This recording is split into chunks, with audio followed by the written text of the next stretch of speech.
I started a little later than I wanted to. I had some stuff to do.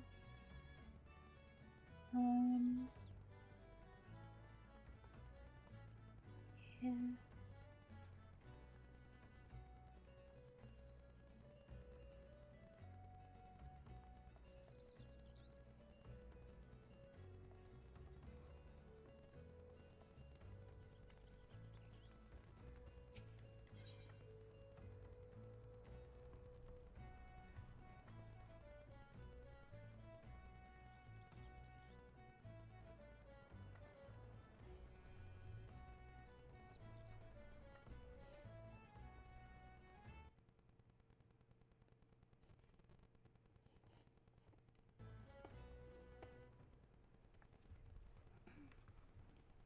Okay, I'm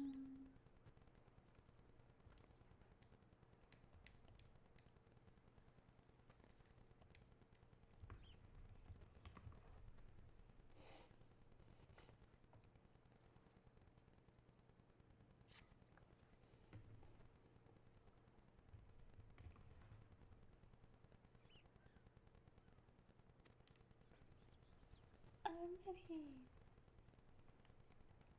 Having been constructed in some haste, earlier may not be pretty, but I assure you she's capable. She has been fitted with our friends at Altic the Mellies, are calling an elemental converter. Assuming the thing works, we'll use the power of the crystals on board to propel life invisible over the water. Depending on how the battle unfolds, you may well need to activate the device manually. Keep that in mind.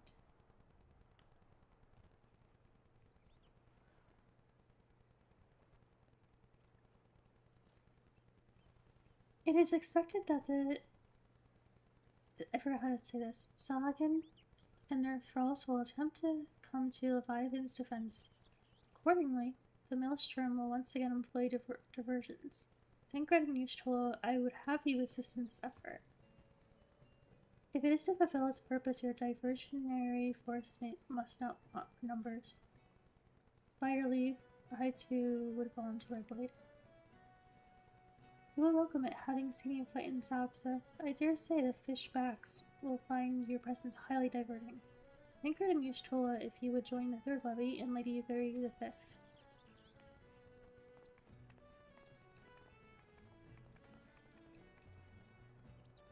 But what words have I for the woman who has made a sport of slaying gods?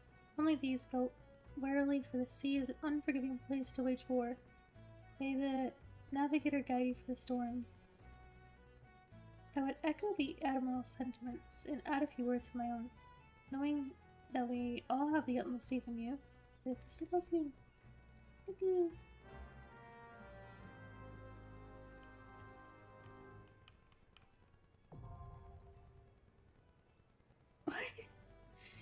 Why does it say heart again in parentheses?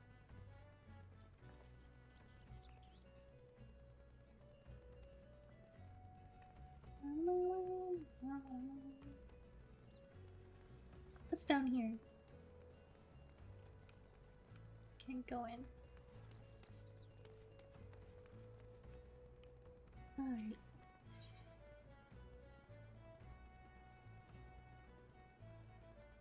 Oh, I have to do this with people too.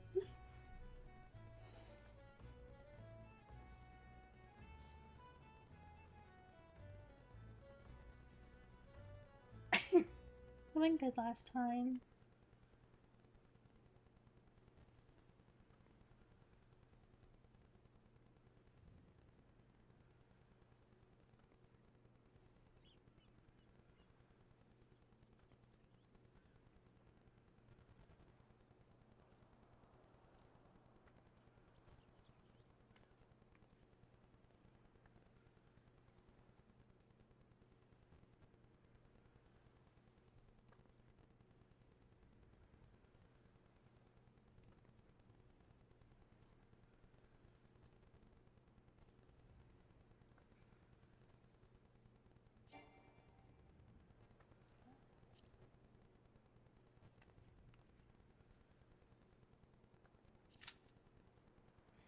I just don't want to.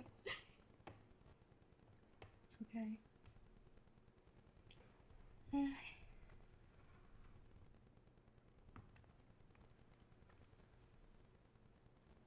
Senior Otter, he is coming with me.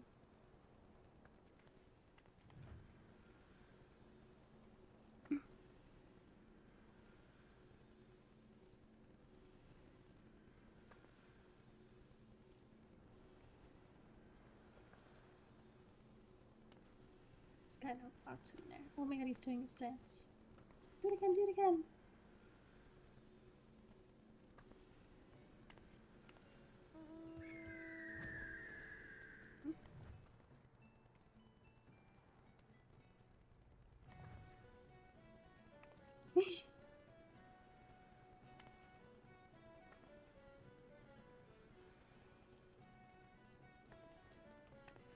Back, where are you going?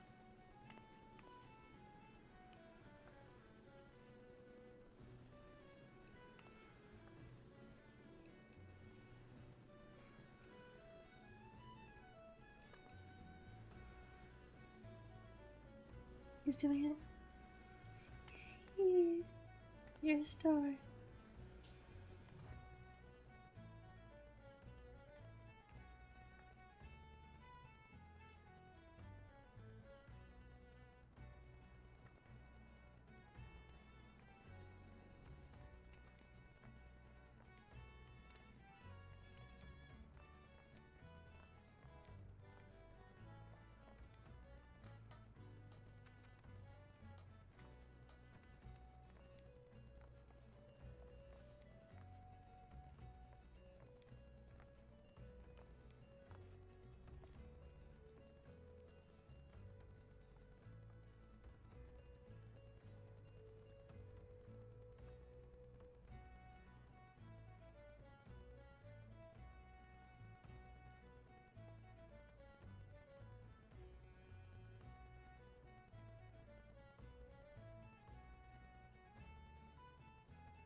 Oh, I'm stuck. Mind.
gymnast.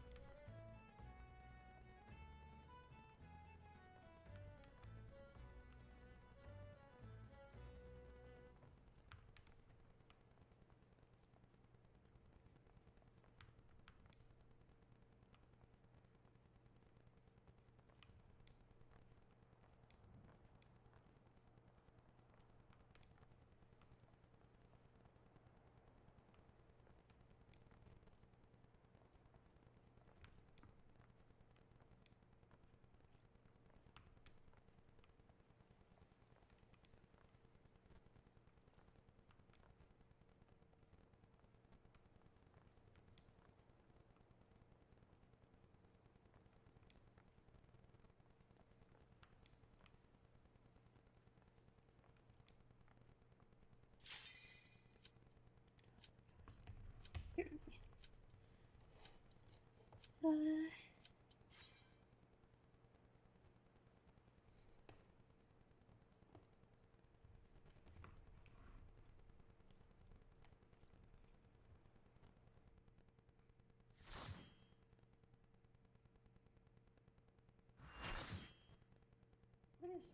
does light versus full party mean? Maybe it's like the max of people you can have or something.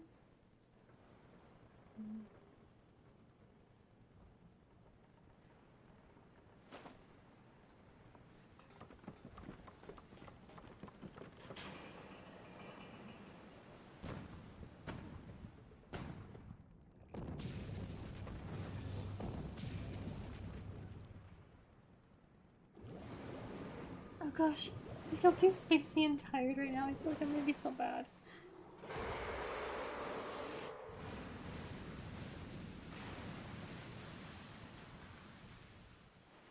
I am not locked in. We're gonna freaking die. And my chapstick fell on the floor. Cap off too. It's gone forever. What a terrible, good day.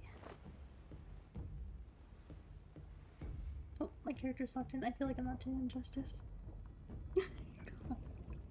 Oh my god.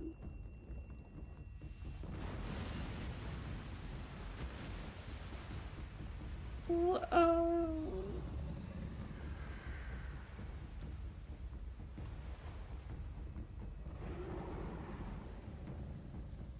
So scared. He's got such a tiny face. Oh god. God. I'm scared.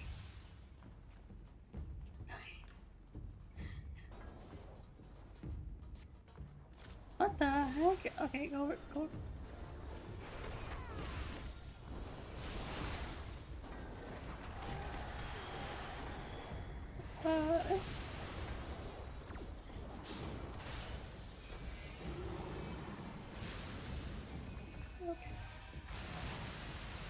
Risk. I'm too spacey. Oh my god. Okay.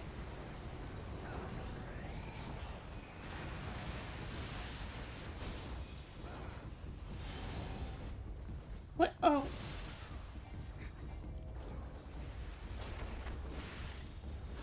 I don't know what I'm doing.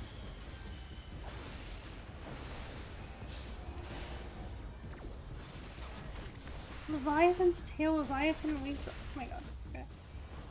Alright. I'm doing something. Yeah, I'm feeding his tail specifically. His tail is. It's over for his tail.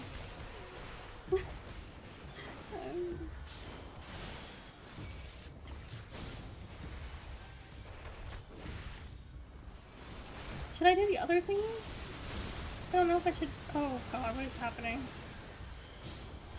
I'm so scared. Maybe I should do this. Okay, I'm just gonna do that. I don't know. Oh well. Maybe I shouldn't have put. Drink the seeds bitter out? What the?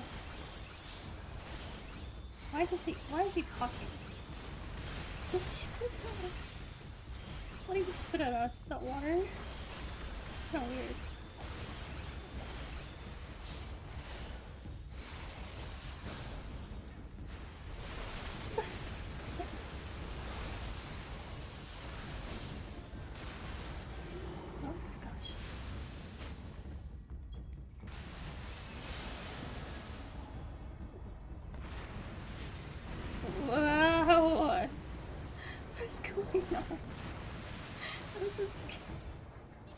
Okay.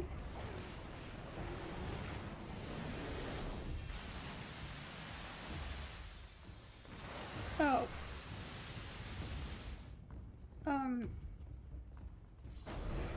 Mine is the power to cleanse all things. Oh, whatever he said. Did we all die?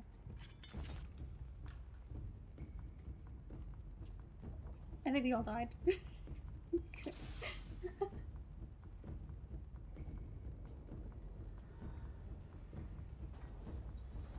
I'm scared. Do I go now? Okay, I go. Okay, I go.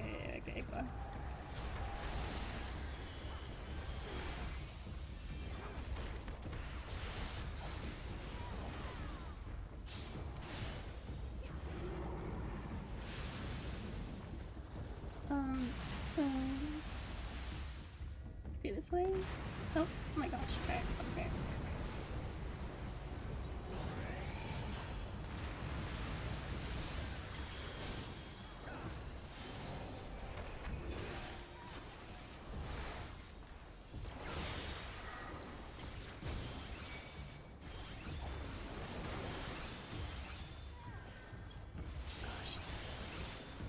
It wasn't targeting them. I keep accidentally targeting myself and I don't know what button I'm pressing that makes that happen, but I'm doing something, so.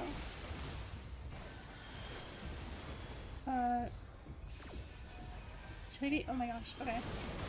Ooh.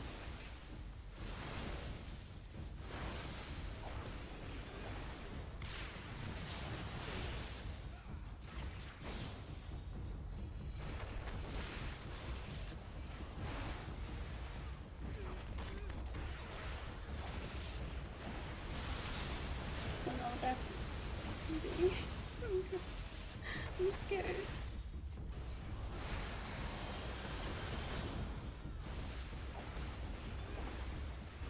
Yeah, take that tail, stupid tail. It's over for you.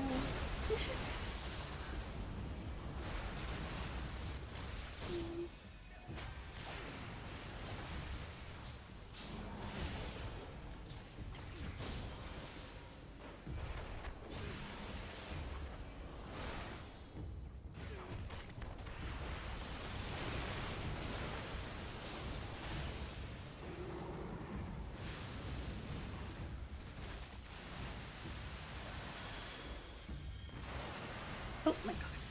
Damn. Alright, what does that mean? What does that symbol mean? What? Oh.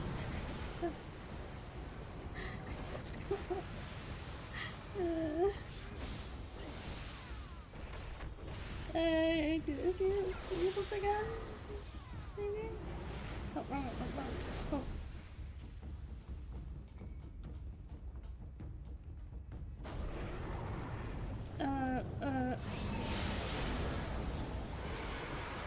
We're dead again. Wait, how do we... What do we do to prevent that?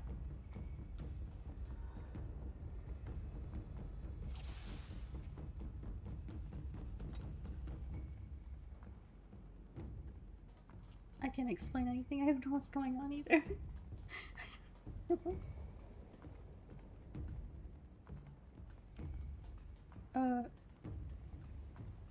Is that fruit?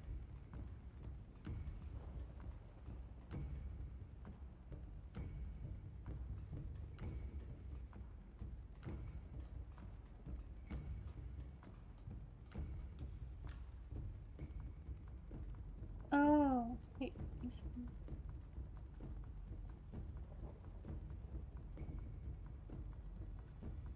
Okay, so they can reverse, like, the thing in the middle, right? Do we all press it? Oh, or is it the lever over there?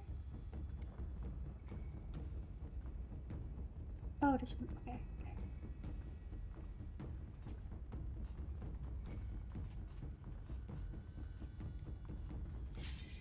Jumping.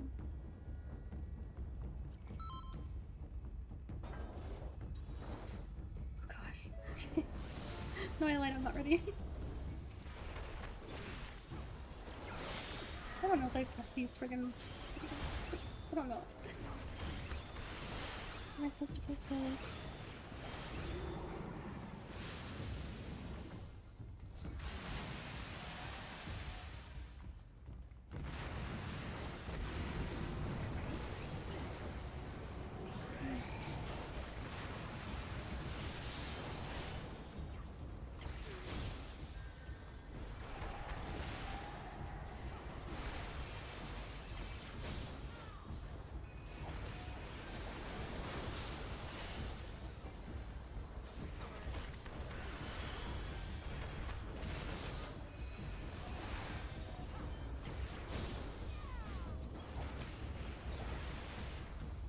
We're all going here. Whoops.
See.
What's going on? I started walking on my own. I wasn't controlling that. What was happening? Why is he dead? Yeah, I think that loser dragon with a tiny little face for some reason. Tiny little head.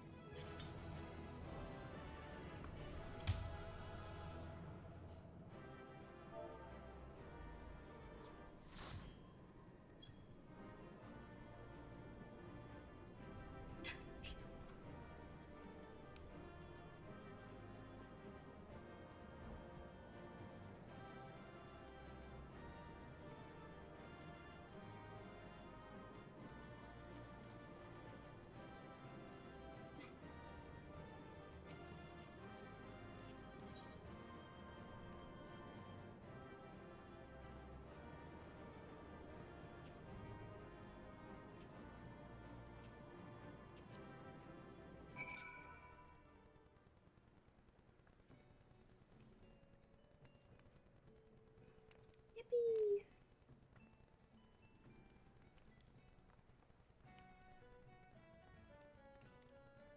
Okay, just do that enough times and maybe I won't feel like I need to throw up. What do we do now? How do you say that? Merlowib in the command room in Limsalom. Alright, here I go.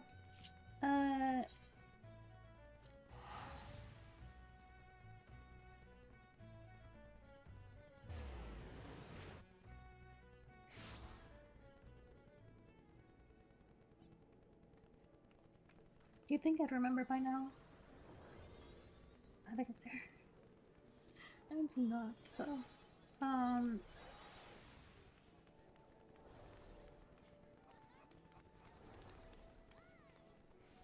This way.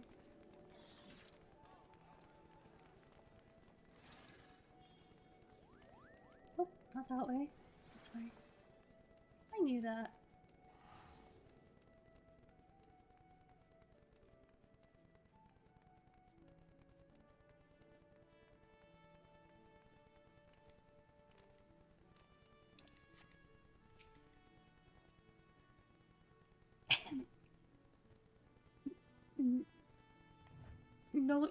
Knowing the urgency of your business, I thought it best to refrain from making conversations during your past few visits. But today I will permit myself a few words. Ahem. I feel truly privileged to have had the honor of admitting hero such as you.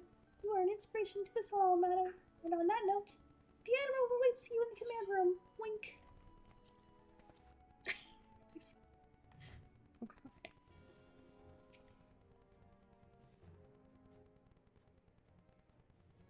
We Lominsons are sworn to strive, till sea swallows all.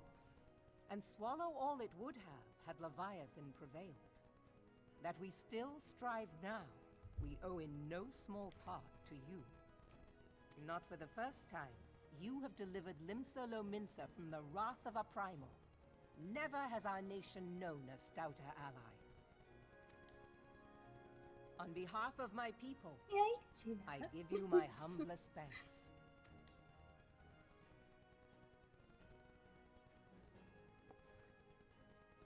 Tis meet that I give thanks to old Mistbeard, too, for his fine solution.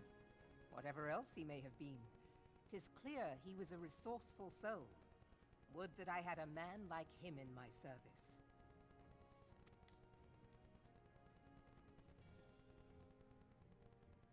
Before I set foot in these lands, I had no inkling that the people of Eorzea contended with such mighty foes.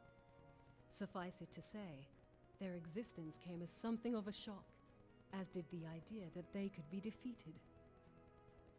This experience has served to remind me of the vastness of the world, and the boundless potential of man. Though I am but a refugee in this realm, I would fain be of use to you in your fight. Know that I am tutored in one of the foremost combat arts of the Far East. It may seem outlandish to the Eorzean eye, but should any of your people care to learn, I would be pleased to initiate them. And I will see to it that they are grateful. I have no doubt that your knowledge and skills will serve us well. Besides, your art is not so outlandish as you think. Would you not agree, Master Thancred? Naught escapes your searching eye, Admiral. Few are privy to this information, but Limsa Lominsa is home to a certain secret fraternity. Its members are trained in a form of combat not unlike your own. By my judgment, it should not be beyond such individuals to adapt to the techniques I witnessed you employing with such admirable deftness. I am heartened to hear this. I too noted a kinship between your style and mine own, though it seemed to me that you fought differently in the beginning. I suppose I did. What can I say? I'm a man of many talents. Though you may labour to believe it, Thancred was once something of a scoundrel who fraternized with the criminal class in these parts. Yestola! I You can believe it. jest, of course. But for a chance encounter with Alphino's grandsire, he might never have left Limsa Lominsa, or received an education in Sharlayan, or taken up his post in Uldar, which is where he trained in the blade, lest you wonder.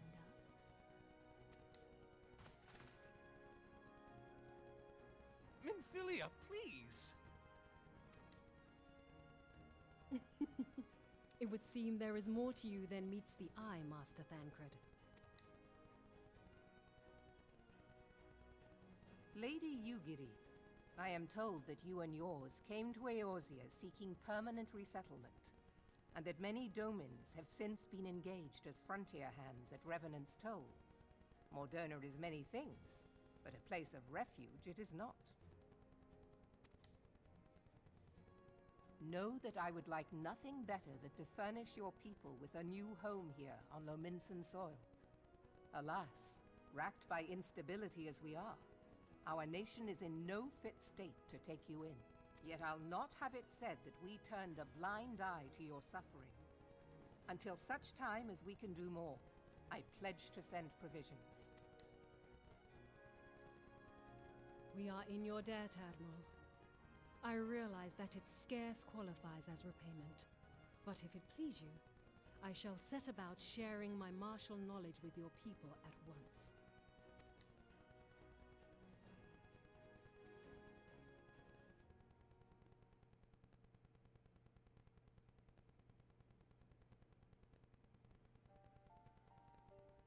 You wished a word in private.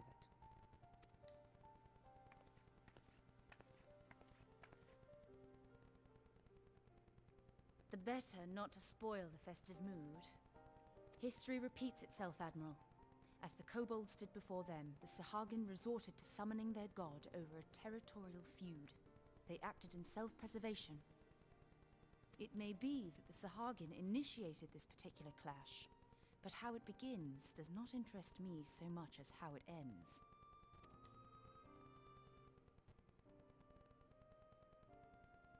I have not forgotten our conversation, Y'shtola. I am aware that man bears part of the blame for the Primal's existence. Nor am I ignorant of the Sahagin's reason for acting. They sought to secure a place to breed and multiply that their kind might survive. Self-preservation, as you say. But we have as much right to live and thrive as they. If our own survival is threatened, are we to lay down our arms and welcome oblivion? Nay. And so you kill, that you might live. Yet if living is a right, then that right belongs to all peoples, be they men or beastmen. I'll not deny your reasoning. But when a storm gathers, it falls to me to see my people safely through it. That is my duty, and I shall do it.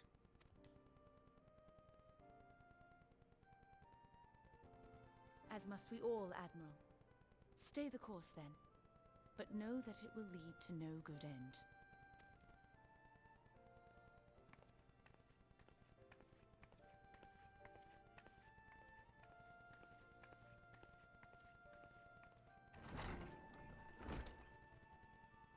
Man has ever put himself first and foremost.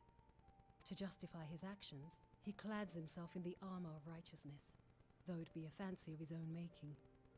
In this, mayhap the Garleans and we Domans are not so different.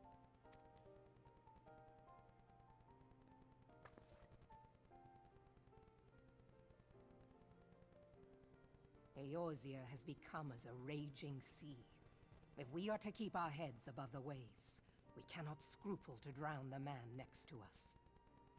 When hopes of coexistence founder, strength must determine who has the greater right to live.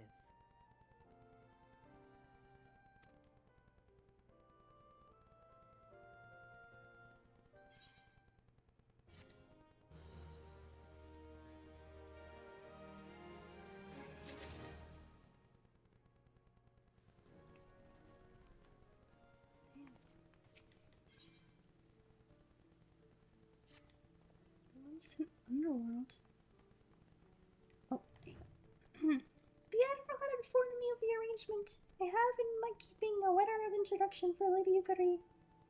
To the south stands a gate leading to a pier for smaller fishing vessels. Look for an inconspicuous Huron man there, and present the letter to him. He serves as a gatekeeper of sorts. Now, before you go, I am obliged to remind you that the members of the fraternity to which you would be introduced abide in the shadows of Leminson society. They value their independence more highly than pirates, and are united by a bond stronger than mithril. To wit, they are invariably wary of new faces. Though it may be penned by the Admiral herself, mere words or parchment will get you only so far into their confidence. You must work for every ounce of trust they place in you.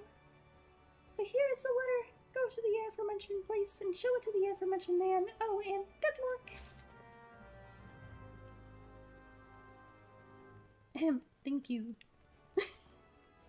Where am I going again? Letter to the introduction to the the Admiral's letter of introduction to the inconspicuous man. Where is the inconspicuous man? Oh, here. Where am I? Oh, there.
Yeah, it's in the lower decks.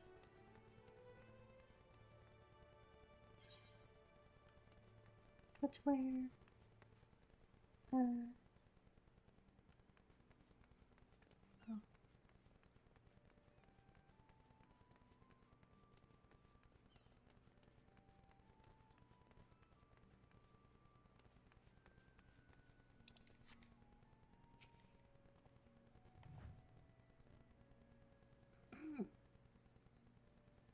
Got business with me, adventurer? Yeah. I have a letter. So you're the woman of the Admiral, why is it easier for me to speak when I'm doing that? So you're the woman the Admiral sent word of. I was hoping I might catch a glimpse of Anchor too. Been a while since I saw his shite-eating grin. But what with all the doe-eyed wenches about, I suspect he's got his hands full. Oh.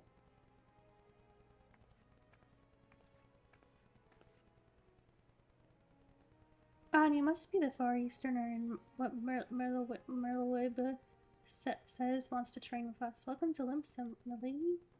I am Yukari of Doma. 'Tis an honor to make your acquaintance. I must confess, when I first learned of your organization, I had certain preconceptions as to the nature of your membership. It would seem I was mistaken. You're not the first person to say that. Limsa is a city of pirates, to be sure, and pirates don't give two farts about keeping a spotless reputation. They hardly need a secret society to do their dirty work. Might be as my people and I keep to the shadows, but we've got nothing to be ashamed of. It's simply better for business that we remain unseen. And so you have developed fighting techniques suited to this purpose, I see. Know that the practitioners of my art too are denizens of shadow. 'Tis in stealth and that our strength flies. There is much we might learn from one another, I think. Though there's so much words. Then what in the seven hells are we waiting for? You'd come with us. Euchary of do what's it? We can get acquainted in more private surroundings. Ha, that didn't come out right. Ew, stop being weird. Lady Aki, I shall remain with these people for a time, that I might study their ways. Though I am loath to be separated from my countrymen, I take solace in the knowledge that they are in the best of hands. You've been a true friend to us, Domans. Domans? No words would suffice to express my gratitude. Ere long, I hope to begin imparting my martial knowledge to the people of Eorzea. When that time comes, it would be my honor to welcome you as a student.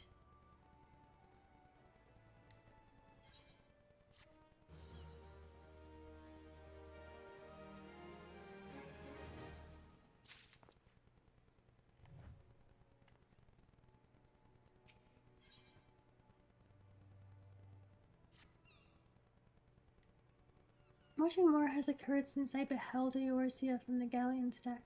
Suffice it is to say, I did not envisage being invited to play a part in your noble struggle. But forgive me, I have kept you over long. Doubtless you have pressing business of your own. Rest assured that I no longer require an escort in this land. When next you meet Lady Linphilia, pray relate to her my humblest thanks. Would that I could do so in person, but I must needs fulfill my promise to the Admiral, till we meet again.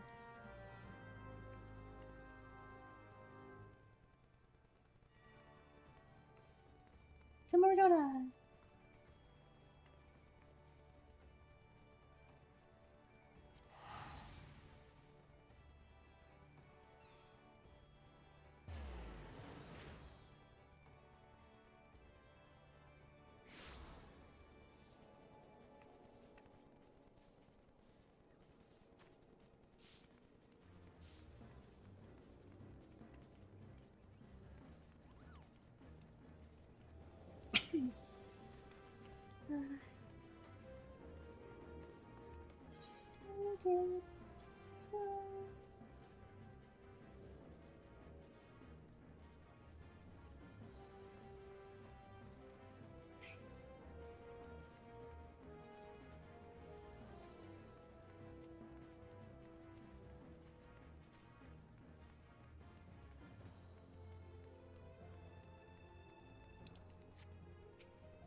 Doesn't leak it.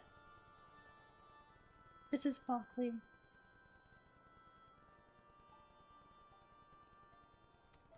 You come back. I have to check your.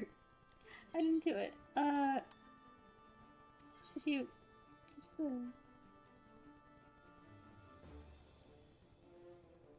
do I not have? I assigned one.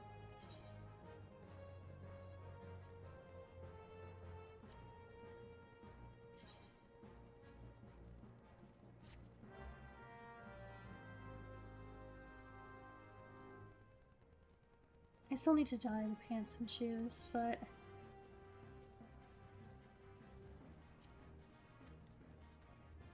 goodbye, Bockley.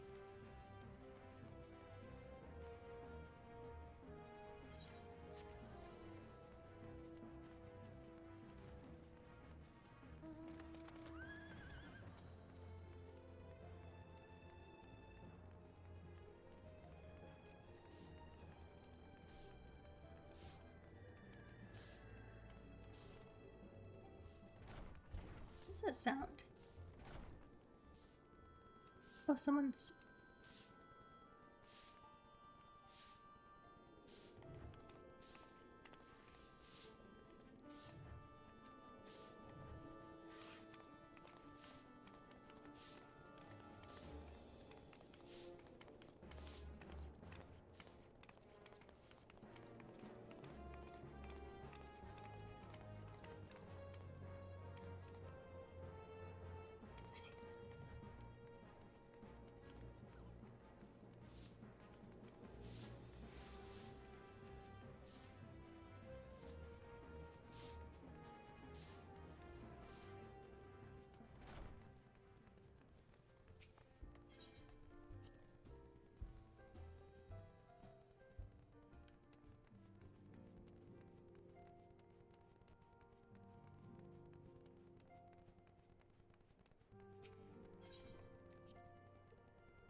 have been reflecting upon the events which took place during our visit to Vilbrand. If you have a moment, I would share my conclusions with you. Please, bear with me. When the Sahagin Elder summoned Leviathan, he employed the power we have come to know as the Echo. Though I cannot well explain the how of it, it would seem he became immortal in so doing. When the Admiral subsequently slew him, his spirit emerged from his lifeless flesh, a consciousness shorn of physical form. Thus transfigured, he took up residence in the body of his minion with the ease of a man donning a favorite glove. Long have I known that the Echo allows one to pass through the walls of a man's soul.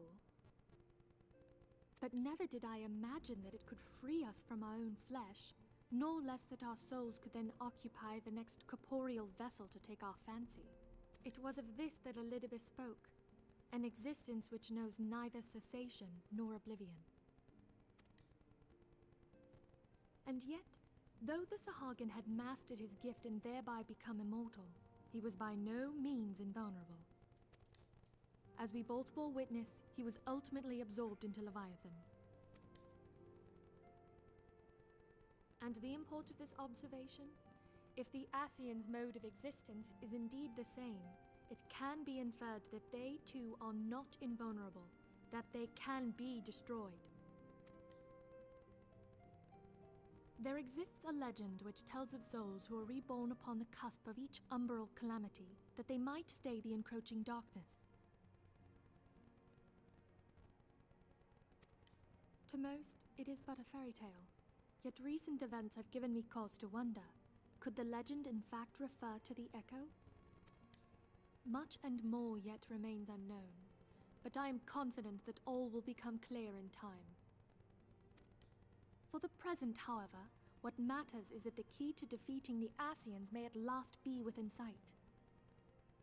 With Urianger's aid, it is my hope that I shall fathom this matter ere long.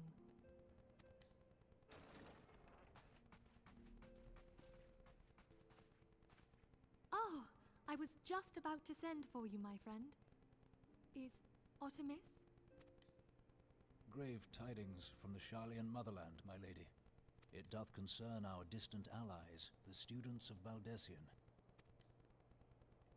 What Baldessian, of that's how you them? pronounce it.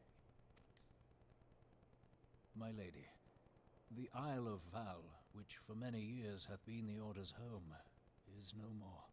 The whole island? No more? Whatever do you mean?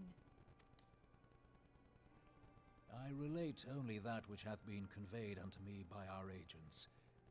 An etheric wave of the highest magnitude was recorded in the region. Soon thereafter, 'twas observed that the isle had ceased to be.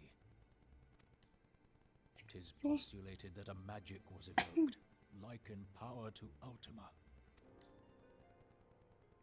12 Preserve.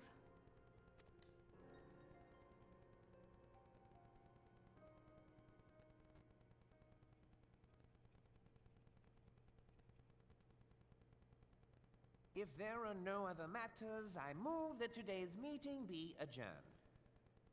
You little shit.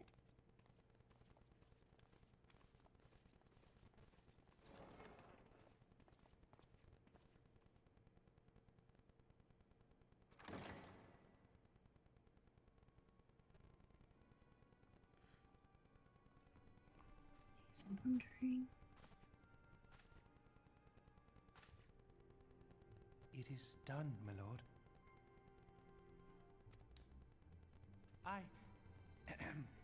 Forgive my impertinence, my lord, but these orders, I am uncertain as to what end they serve.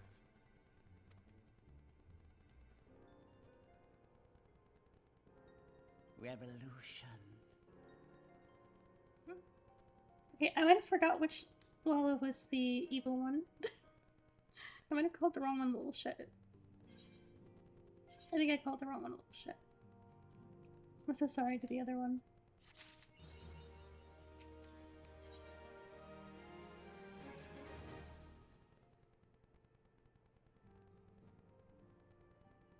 Our friends, the very isle itself, everyone and everything. No, it avails us not to speculate. Urianger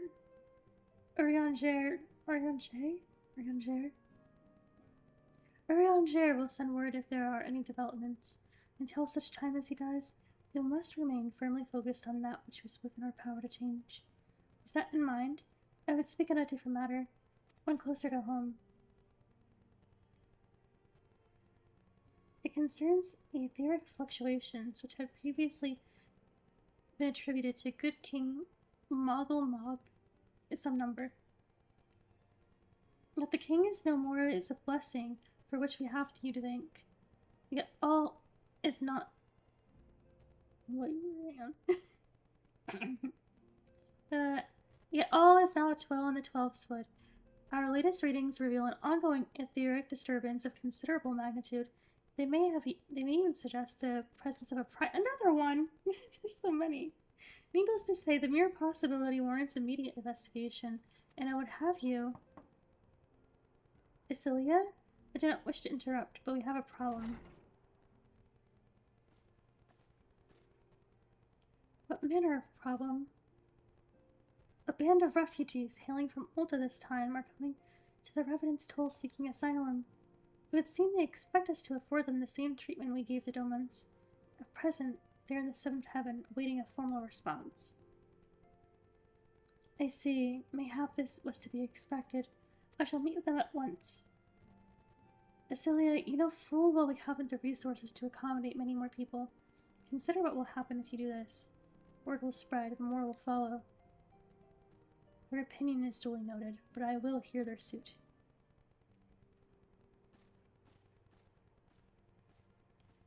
I should be grateful for your presence at this meeting.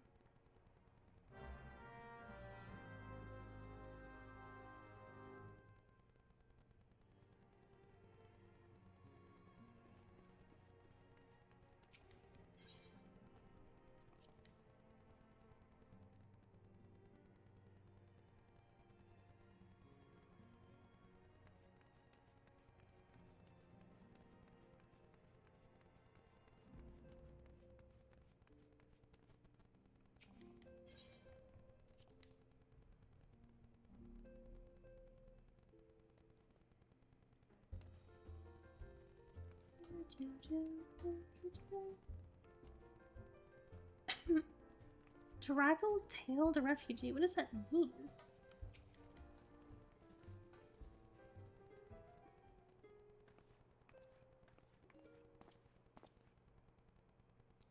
I apologize for keeping you waiting. My name is Minphelia, and I lead the Scions of the 7th Dawn. 12, be praised, it is you! We're ready and willing to work, same as the Domans. Just give us a task and we'll see it done. Pray calm yourselves. I appreciate your enthusiasm, but I know not of your situation. Beg your pardon, Antecedent. I ain't so good at words. We've been living off the scraps of Ulda for years now, trying to piece together a life to replace the one that got took. They say there's work, but there's not for an honest man. Not as wouldn't sully his soul sooner than his palms any road. What? Not as wouldn't sully his palms any... Okay.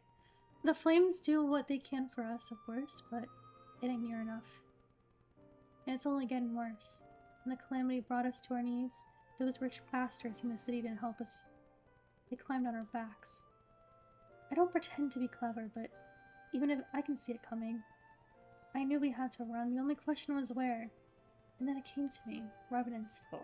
I mean, you took them foreigners, then didn't you? So you'd surely do the same for us. I fear the situation is rather more complicated. While it is true that we accepted the Doman's petition for aid, the decision was the product of extraordinary circumstances. I sympathize deeply with your plight, but pray understand that it is not possible for an organization of our means to aid all who have been affected by the calamity. And so it is with great regret that I must deny your request. No, I feel so bad, oh my god. You probably had so much hope. But we've got nowhere else to go. You're turning your back on us? If I might have a word. Tataru? Is aught amiss? Ill tidings from Olga, my lady. Alphinaud has been wounded. What? How? Is it serious? I cannot say for certain, but I fear it might be. According to the flames, the refugees started a riot. They went wild, apparently, lashing out at anyone and everyone. That can't be right. Why would they? They must have been provoked. The demonstration was meant to be peaceful. Seven hells, now the Blades have an excuse.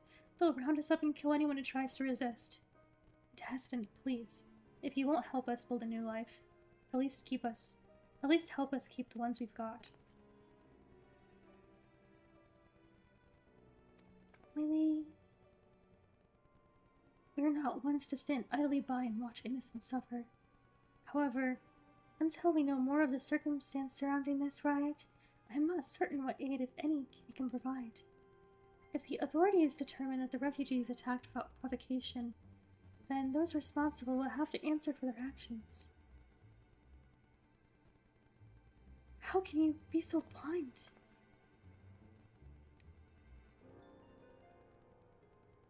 Wait, is that what he said? Find Alphinaud and quickly. If he is in danger, worse so to have you and none other by his side. Thank you. Pray do not concern yourself with the matter we were discussing earlier. Yida and Palpalima will see to it. Alphinaud is being treated at the Hourglass. Hurry.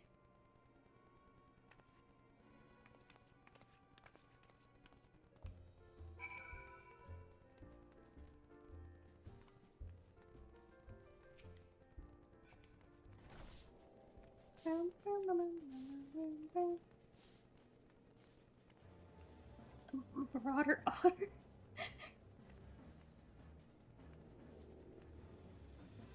He's got a little suitcase in it. Oh my god. Wait, no, it's a bucket. Never mind, that's not a suitcase, but he's got a little Hawaiian shirt.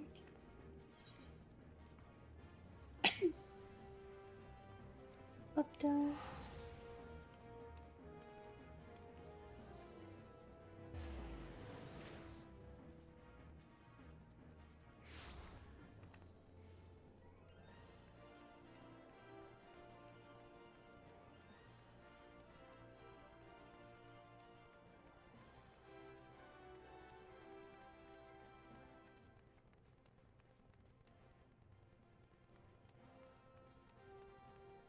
Before I do my important mission, I have some very important business to attend to.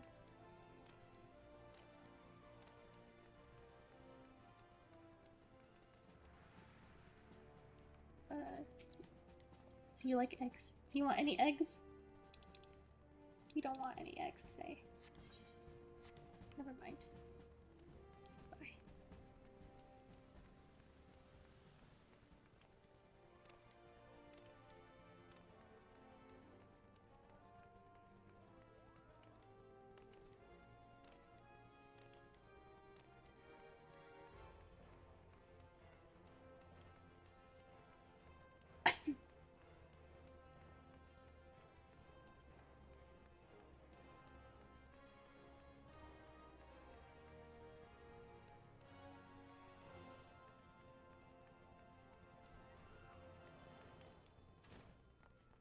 Through.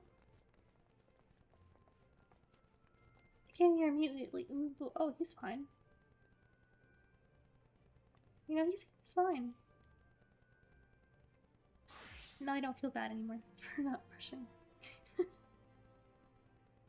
Come, you must have gathered by now that Tataru is given to exaggeration. As you can see, I am quite well. Ul'dah, on the other hand, is not. This riot was anything but an isolated incident. There is a restlessness in the air. Tensions long simmering are at last threatening to boil over.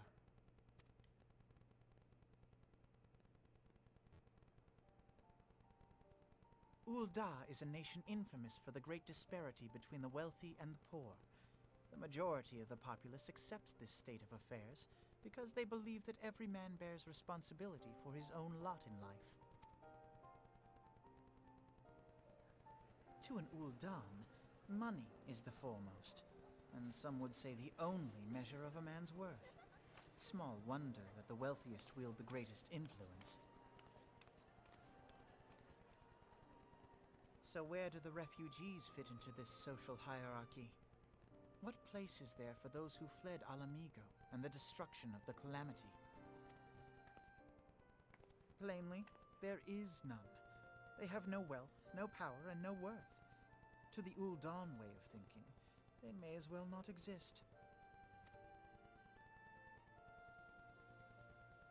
Choosing to ignore their existence, however, is patently not an option.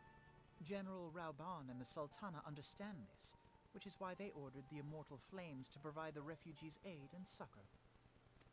Yet none would dispute that the expenses incurred by this policy grow by the day, with no end in sight.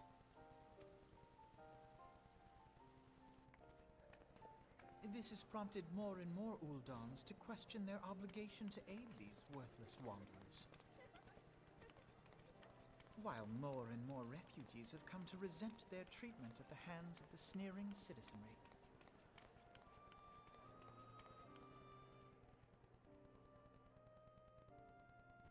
The manner of Lord Lolorito's refusal to grant the Dolmens asylum bespoke a disdain for all refugees, an attitude shared by the rest of the monetarists.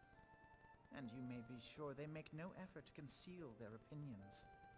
It was only a matter of time before the refugees united in protest, nor is it any surprise that some among them would ultimately resort to violence.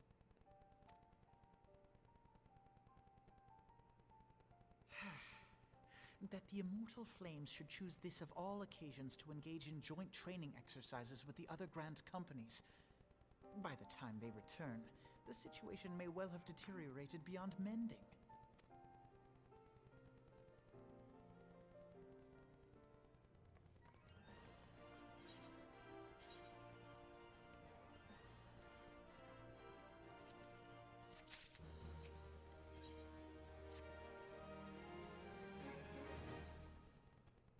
As I told you before, it is all but inevitable that an incident of this kind would eventually occur, given the rising tensions with the Sultanate. Nevertheless, I have reason to believe that this particular riot may have not begun spontaneously.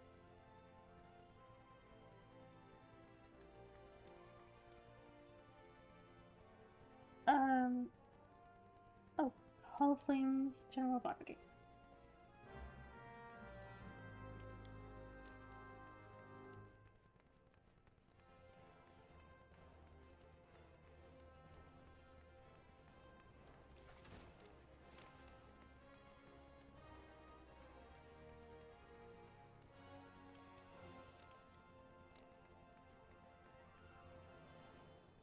Wait.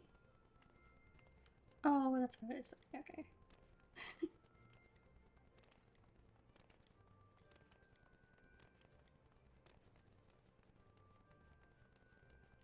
I almost forgot where I was going. Even though I had just gone there. I just don't remember that that's the name of it. Okay, where are you, Hold on.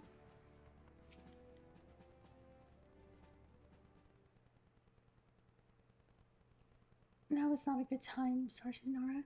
My hands are full dealing with the refugees. Precisely the matter we wish to discuss, General. Elphinod, back on your feet already? You may credit my swift recovery to your why can't they say surgical chirurgeons? Okay. What's that? My memories of the riot are still somewhat muddled. I trust you managed to regain control of the situation? Not entirely. We secured the city soon enough, but not before the unrest had spread to the surrounding territories. Pockets of resistance remained throughout Fanon. We have sent what forces we can spare to root out the last of the belligerents. Progress is slow. They are damnably elusive.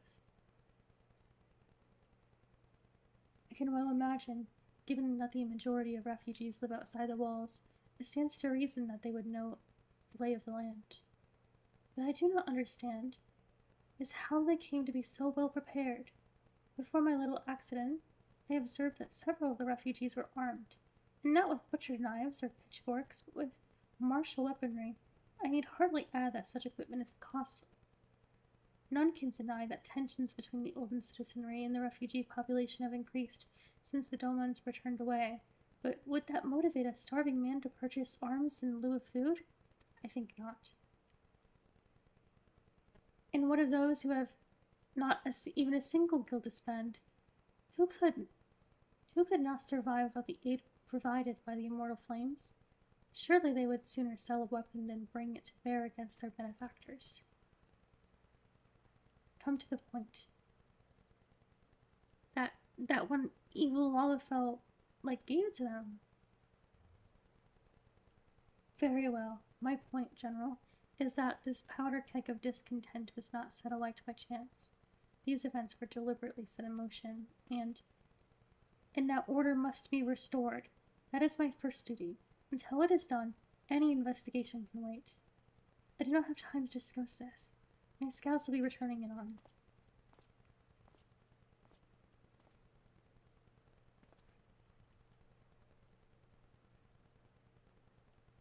The general is no fool. He keeps his own counsel, and with good cause. Were he to claim, without the necessary proof, that these riots were instigated by outside forces, the monetarists would accuse him of attempting to shirk responsibility. After all, he and the Sultana have been the most outspoken proponents of refugee aid. Regardless, they will face harsh criticism in the days ahead. Our allies may stumble upon the truth in time, but I have far more faith in your abilities. Therefore, I propose we conduct our own investigation, independent of the authorities.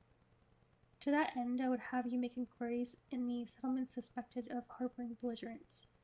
Commander Swift will know which they are. He may balk at a request for such information, but I have no doubt that you can persuade him of your silver tongue. Thank you. I meanwhile shall seek answers in my own way, after which we can regroup and share our findings. Well then, shall we? I'm a detective. I'm a freaking detective. I already know. I already know it's that evil Lalafell. Oh shit. Whatever his name is.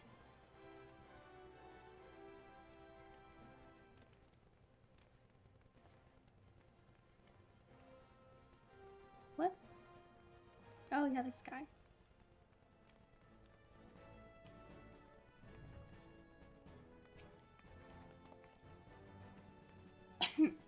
You look as though you have something to say, Sergeant Nara. Do you?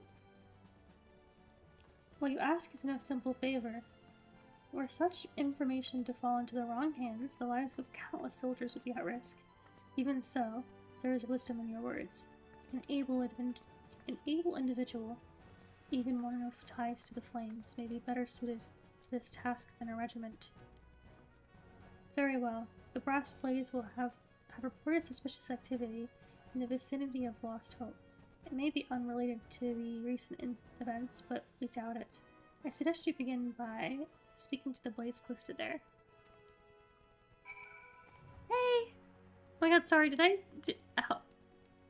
not respond to your first message for a while? Sometimes I don't see it on the screen. I'm sorry. I'm doing good, how are you? Also, good luck with your lecture.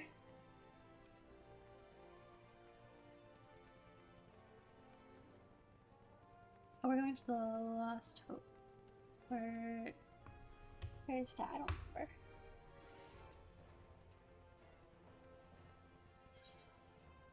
remember. Okay, Blackbrush Station.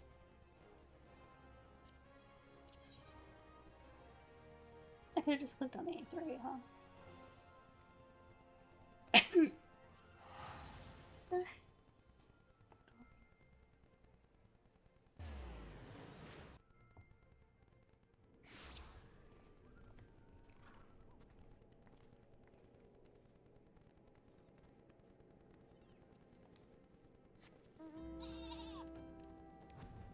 Wait, no, not this one. Not this one. I love the sheep with this outfit.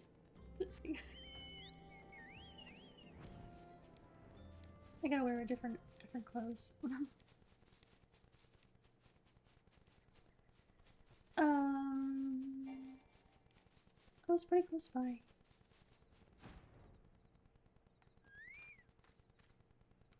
Hello. And what brings you here, adventurer? Search for refugees? Well, then you've come to the right place. Oh, you mean those refugees? Oh no, you won't find them here. Most of the people of Lost Hope have come to accept their situation and are content to pass their days in peace and quiet. Outsiders have trouble understanding that, like that merchant we passed through recently. Gregarious fellow, but awfully opinionated. I'd say I was sad to see him go. I didn't expect them to send you. I take it this means someone has read my report. The refugees who left with the merchant, have yet to return, and I am increasingly concerned that Waka's suspicions were correct. You haven't the foggiest what I'm talking about, do you? Never mind. Speak of Zazawaka. He will explain everything. Who's that? Who's that?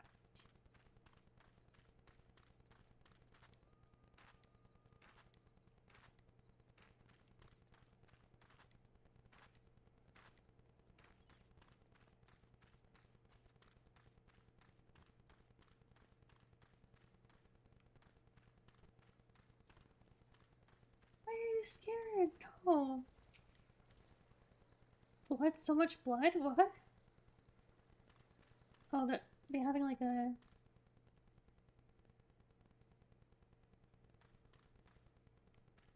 PTSD moment. Don't hurt me. I'm not one of them. I beg your pardon? You're one of the flames? You're not with the flames. I see. If Lofric bid you speak with me, then I take it you've agreed to help. So I'll be praised for that because we haven't a moment to waste. Everyone knows the flames are on the march. The others have fallen under the fanatic spell, but not I. Promises of revolution and retribution, of holding the ruling class to account and taking that which is owed.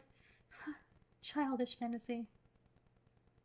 I did everything I could to dissuade the others from leaving, but few would heed my words. Now that one of our idealists has returned, however, the madness of the merchant's plan is plain to see, for us all to see. Look behind yonder tent and you will understand why. Even now he babbles incoherently, so traumatized is he by the bloodshed he witnessed. Try as I might, I can make little sense of his words beyond the fact that he was not alone in surviving. Yet I have no doubt that merchant will lead the remainder to their doom. I beg of you, find them before he does.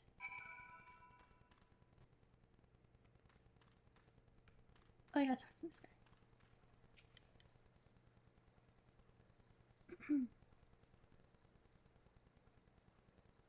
What are you doing? Don't troll. Why didn't you run away with me? We could have escaped together. Then you'd be here with me. Here to soothe me. Why did you have to stay and leave me alone? Okay, I'll soothe you.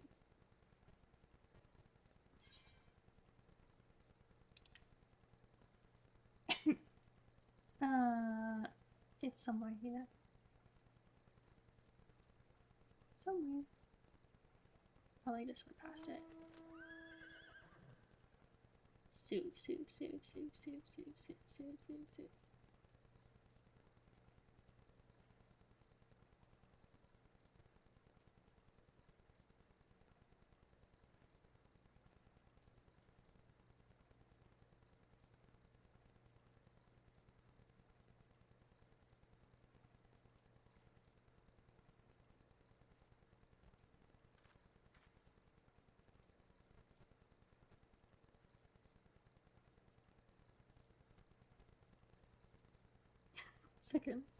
One second.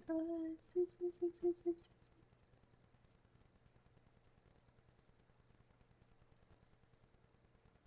Don't leave slow beers. Oh, it's right there.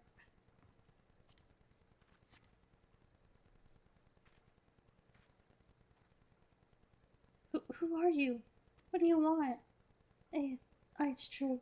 I followed the merchant, and may the gods strike me down for my folly. What they will not give, you must take, he said. When we asked how, he revealed a cache of weapons he had brought and implored us to seize control of our fates. I thought about running then and there, but the others were so excited. He split us into 2 groups, sent us off on our own. But when the flames found us, we didn't know what to do. Our leader tried to parley with the others. But then they started arguing and then fighting, and then everyone was fighting, and the flames were shouting to give no quarter, and gods, the other group, they're still out there. If we don't stop them, they'll be massacred like mine was.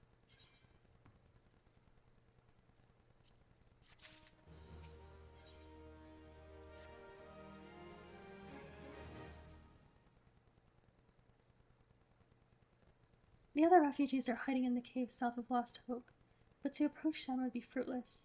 They would sooner call us agents of the Sultanate and try to kill us than listen to reason. Why, the twins might even deign to do the deed to themselves.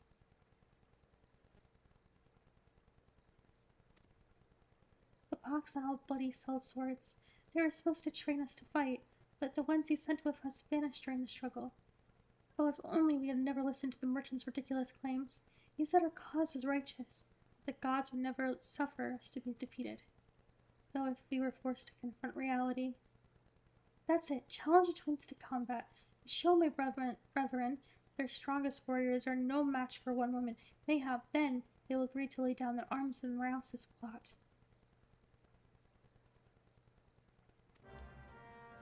Oh yeah, I'm not just one woman. I'm pretty strong, you know. Pretty strong. I kind of saved the world a lot of times.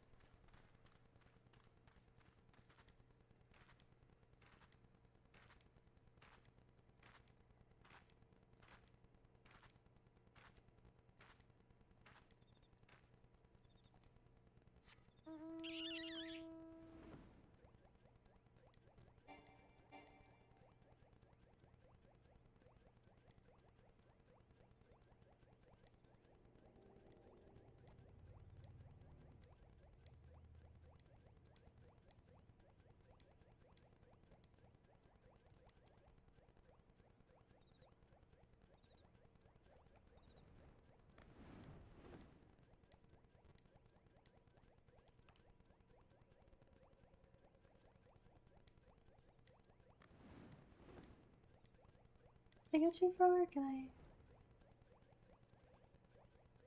Don't you hear me? Yeah, I can hear. See.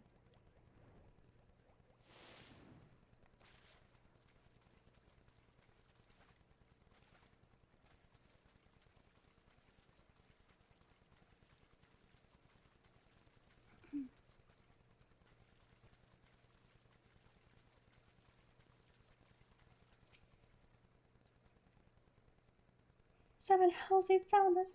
Everyone grab your gear and make for the rendezvous point. No, I'm okay, I have a friend. So that's your game, is it? Sorry to disappoint you, lass, but we're more than willing to kill you yourselves. Hey! You...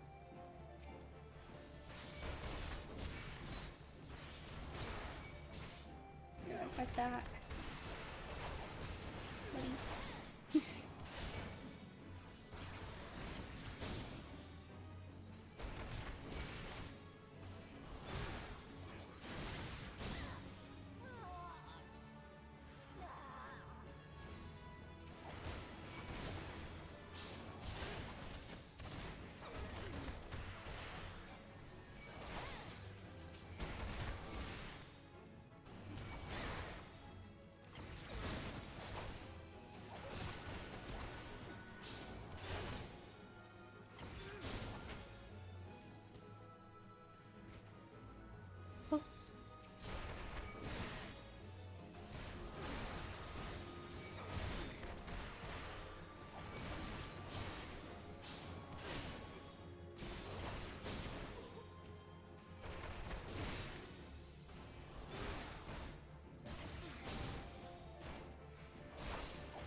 We beat him like it was nothing. Almighty, what are we gonna do now?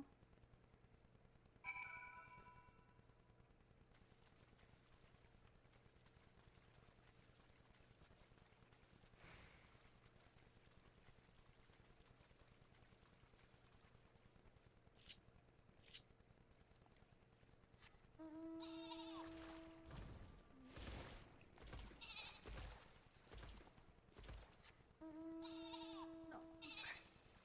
Sorry, sheep. For today.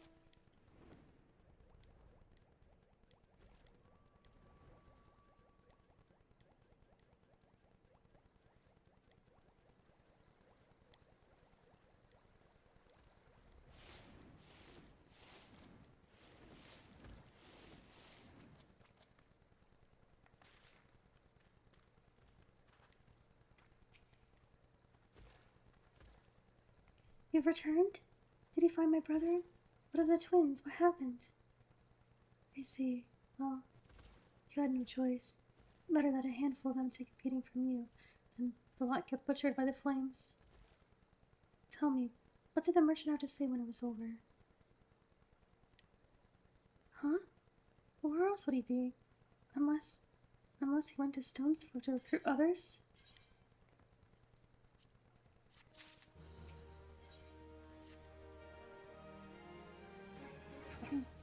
The merchant wished to approach the refugees in Stonefro, but was waiting until the flames withdrew their forces from the vicinity. Now that they have, there's nothing to stop him from continuing his work. How many more must perish in pursuit of this futile cause? How much more suffering must be endured before it ends? Find him, convince him to cease his mad quest. It will surely lead us to ruin. Okay, search Stone's Throw Village. Where's Stone's Throw?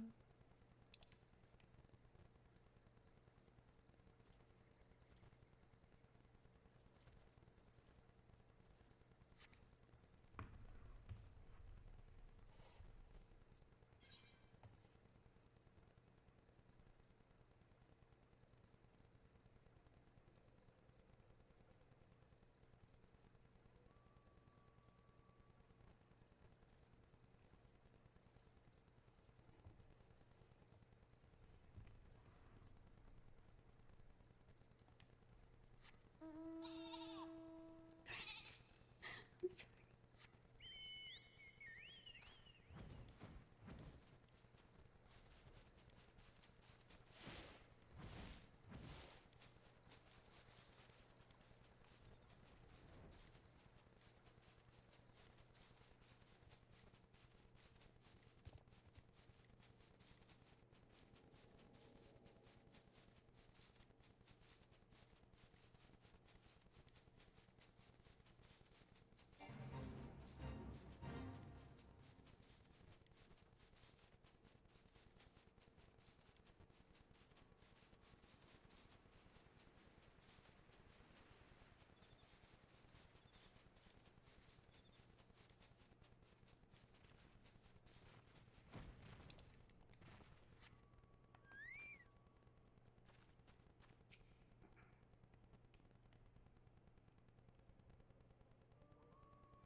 Oh.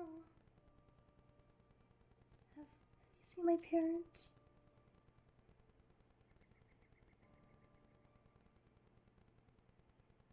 Also help me. I told me to stay here with the others. They said they'd be back soon. It's been days. They left with the man from Malta. The man said they were gonna change everything. Make it so we could live inside the walls of everyone else. I liked it when he said that. I didn't like it when he talked about making the rich people pay. Everyone looked so angry and I got scared.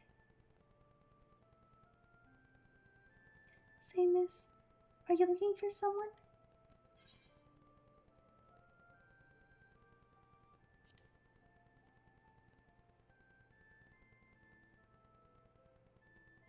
You mean the man who lived with my parents? But I don't know where he...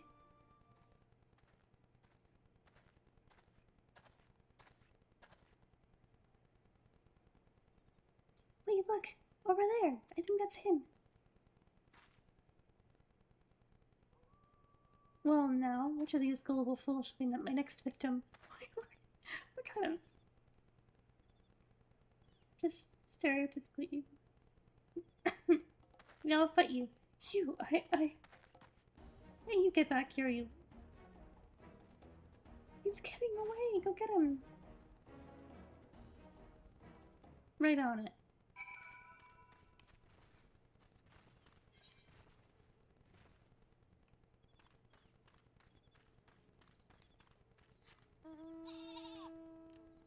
Alright, oh.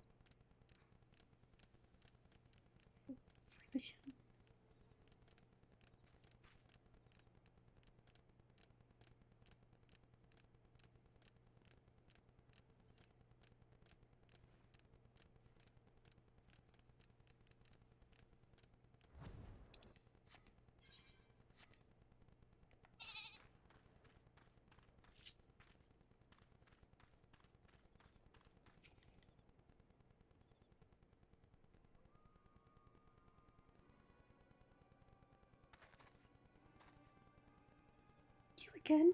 Why are you pursuing me? You know. A sedition? Treason? Revolution? That's preposterous. Who has filled your head with these lies? Refugees? The self-same refugees who terrorized the streets of Ulda? Ha! You! Maybe you saying, who should be my next victim while rubbing your hands together. That might have been... that might have clued me. You have no evidence to prove your accusations. None. No, I will not accompany you to the Hall of Flames. You have no right to detain me. For the sake of argument, let us say I did the things you claim. Surely you don't think I gave a quicker Gurn's arse about politics? It was only business. Only business. I don't care what your motive was.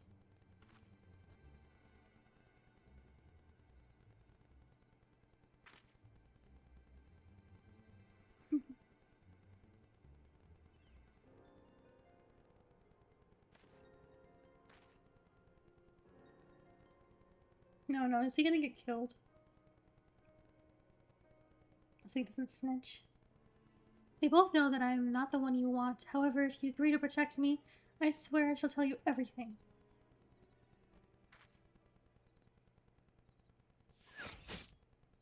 Knew it. I knew it. Get the binoculars out. We gotta go after him. What's all this commotion? 7 L's. The cute little shocked face. Tell the others to spread out and search the area. The killer may still be close. There he goes. Guy.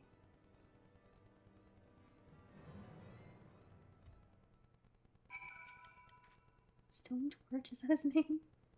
Hold, adventurer! I would know about your relationship with the victim, as well as the events leading up to his death.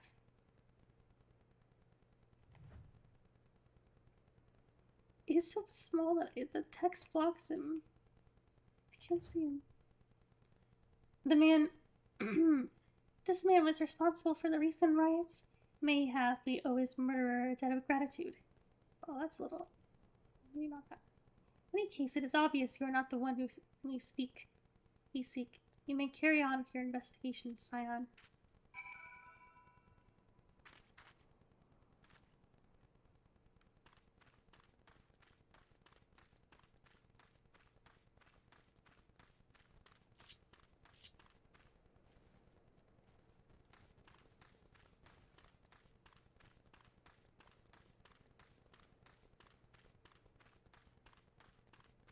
Let's go, Senior Otter.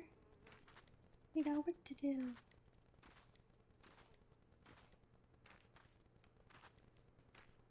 Oh. What the heck am I going? Okay.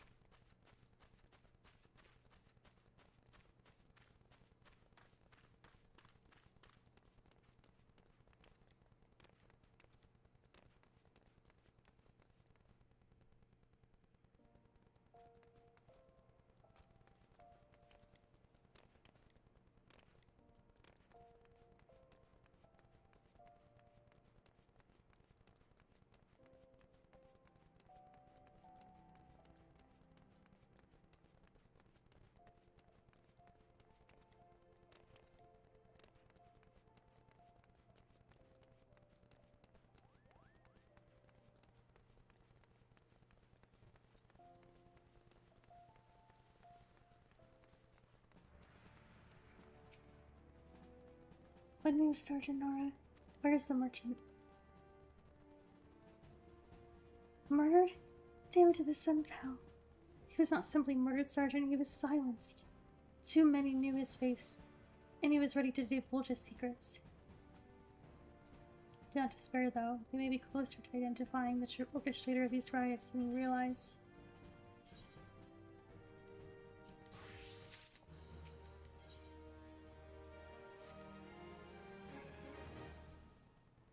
The Flame General left word that you were to proceed to the Fragrant Chamber as soon as he returned. He wishes to discuss your recent discoveries, as well as the results of our own investigation. Master Alphinaud has already been informed and should be waiting for you outside. Pray proceed to the Royal Promenade. All haste and speak with Bartholomew.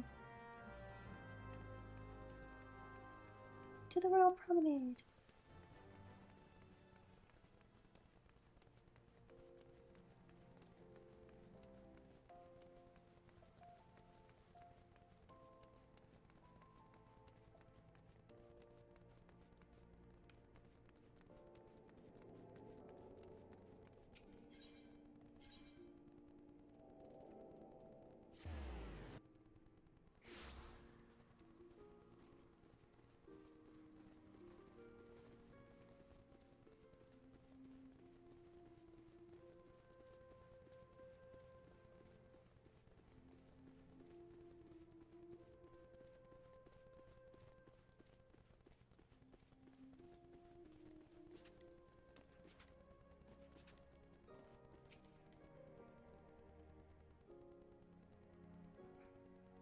We've been expecting you, madam. Please proceed inside.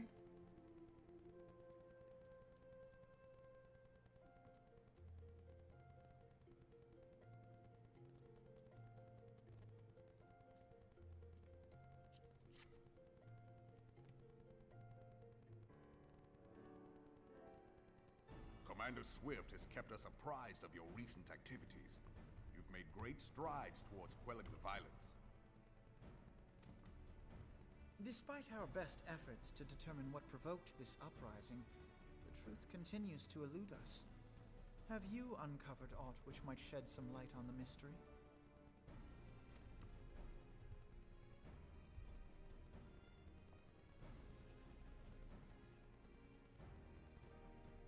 This information does not leave this room. The Syndicate's decision to reject the Doman refugees' appeal for asylum had lasting repercussions. A number of those displaced by the calamity claimed it was proof of a policy of discrimination. Together with a group of Alamegan refugees, they organized a series of demonstrations to protest against the Sultanate. Demonstrations which became heated, but did not descend into violence. Until a certain incident served as a call to arms. A unit of brass blades sent to supervise a demonstration loosed arrows upon unarmed protesters.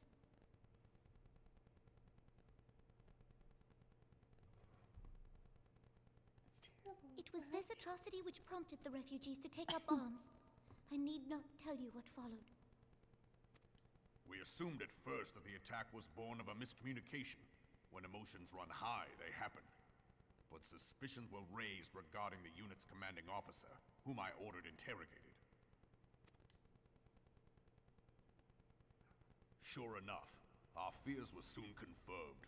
The dog confessed that a merchant had offered him coin to give the order. A merchant in the employ of Teleji Adeleji. Shit. Teleji Adeleji.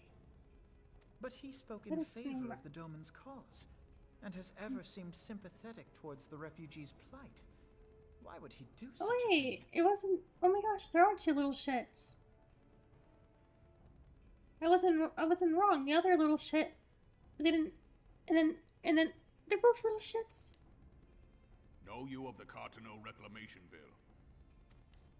It is a proposal to annex the Cartano Flats so that refugees may establish permanent settlements.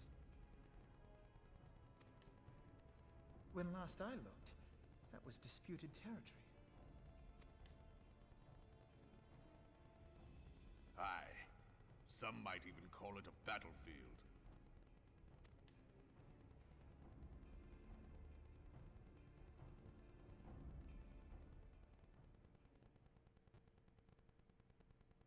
The destruction wrought by Bahamut was greatest at the Cartano Flats.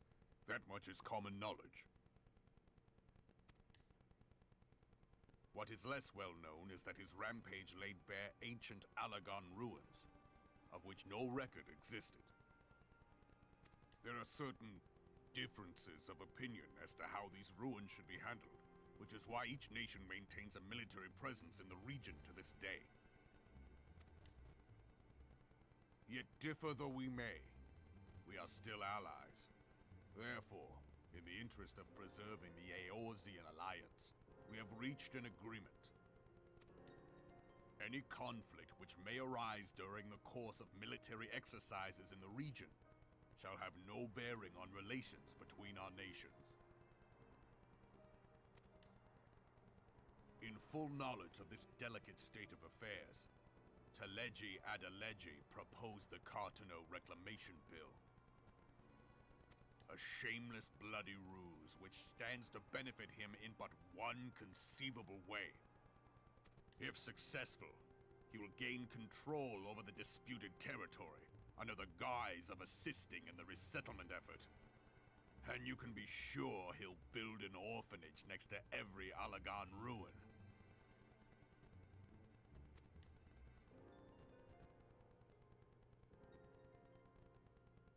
Would threaten the unity of the Eorzean alliance and risk countless lives for personal gain. He walks a path all his own, independent of any faction and beholden to none of his fellows on the Syndicate. By inciting the less fortunate to violence, he hopes to convince others that the Cartano Reclamation Bill is the only viable solution. His sympathy for the plight of the Domans was not but posturing to gain credibility with the refugees. Of that there can be no doubt.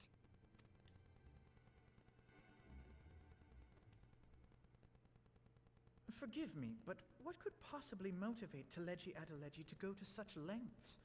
What is so special about these ruins that he would risk his position on the Syndicate, and, most likely, charges of treason against the Sultanate? Omega. Pardon?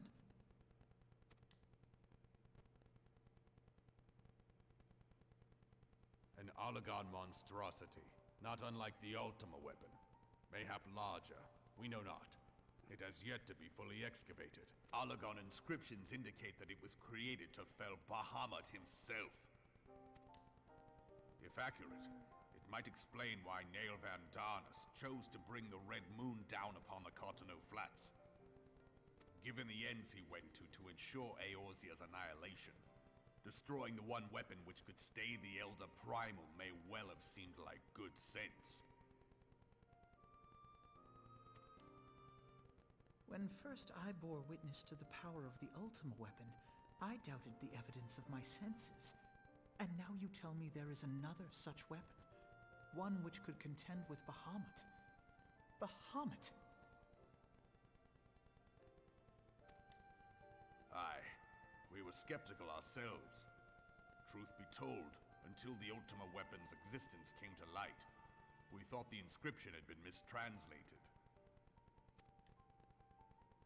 At present, Omega is more akin to a fossil than a tool of war, having long since ceased to function. As such, its true potential cannot accurately be gauged.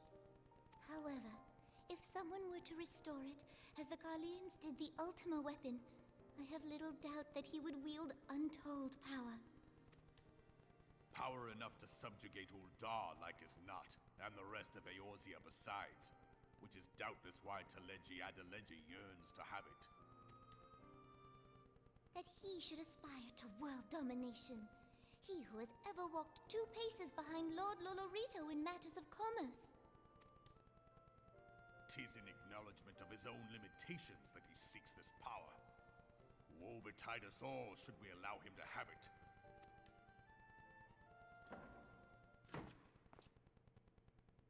Pray waste no time chasing rats. Only a fool would believe that secrets can be kept in Ul'dah. It would seem the implications of the Sultanate's refugee problem are rather more far-reaching than we assumed.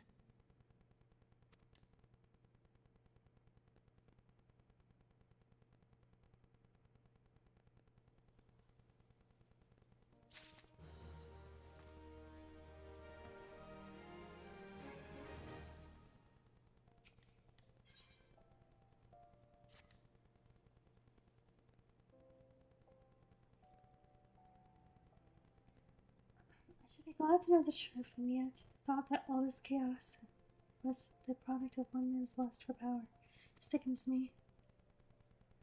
How long do you think they intended to hide the existence of Omega from the Scions? Scions. That they even felt the need to do so is most troubling.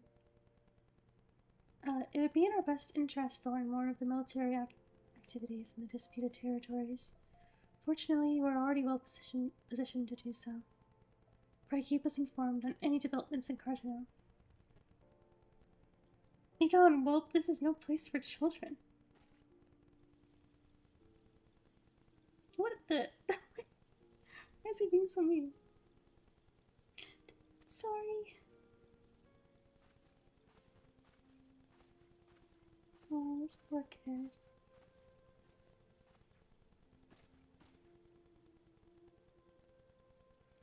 I was looking for you. You said you were looking for the man who left with my parents. You know this girl?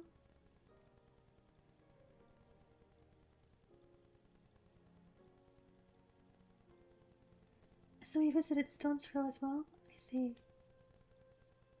Did he find the man? My parents with him? They were not, I'm afraid.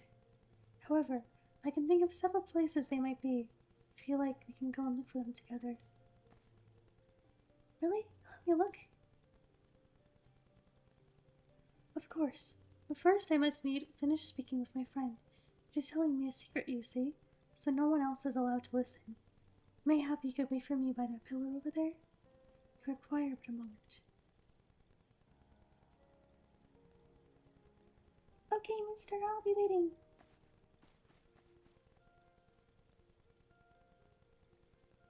I'll take her to the quicksand. Mayhap Malmodi will know what to do. A legion of Garleans, and either starved primal. Even dealing with an Ascian would be preferable to this charade. Sometimes I fear Venphilia is too ambitious. We rush hither and yon in response to threats as they arise, without concern for the strain of places on our limited resources, and ourselves. Mayhap this time has come for a change. The time has come for change. What change do you propose? Alchemist and Venphilia, I know this is sudden, but I must ask you to return to Revenant's with all due haste. The situation in the 12's foot has taken a turn for the worse. I will explain in detail once you arrive. Wait, what? Dude, everywhere is exploding. Didn't we just fight like the ultimate? How long ago was that in game time? Feels like it just happened. I can never catch a break. The 12's foot? Then the primal threat she spoke of before has been confirmed? I have received no reports of Ixali activity, which leaves the selves? Goak, you know as well as I that the appearance of a primal takes precedence over all else. Oh, and when you arrive, do inform the intestine that while I am grateful for her concern, she needn't fear for my safety. I am more than capable of protecting myself.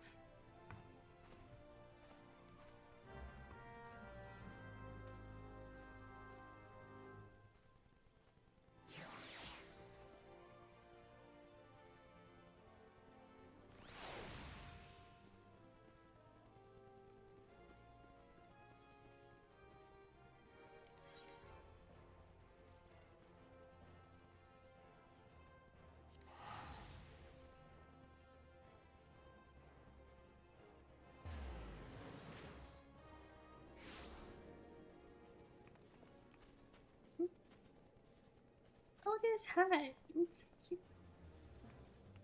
I guess, well, it's like a war helmet or something. Let's show him a little skull.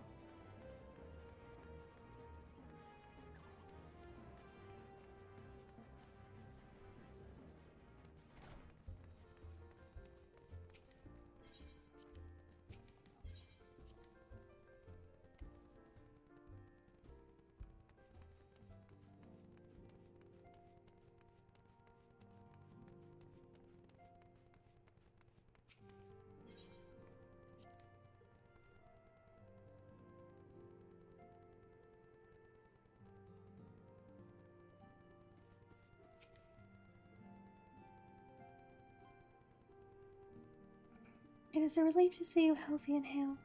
The latest news from Ulda was most disturbing.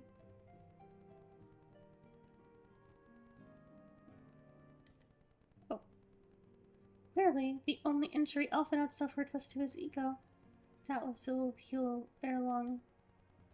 The other scions will need to be present for this meeting. If you are ready to begin, I will summon them now.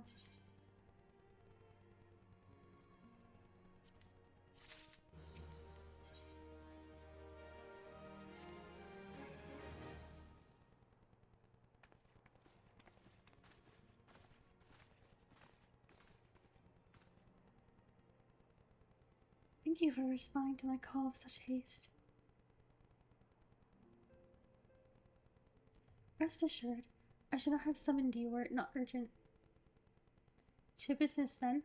I have received some most disturbing news from the Order of the Twin Adder. They have reason to believe that the sylphs may have called forth their revered guardian, the Primal Ramu.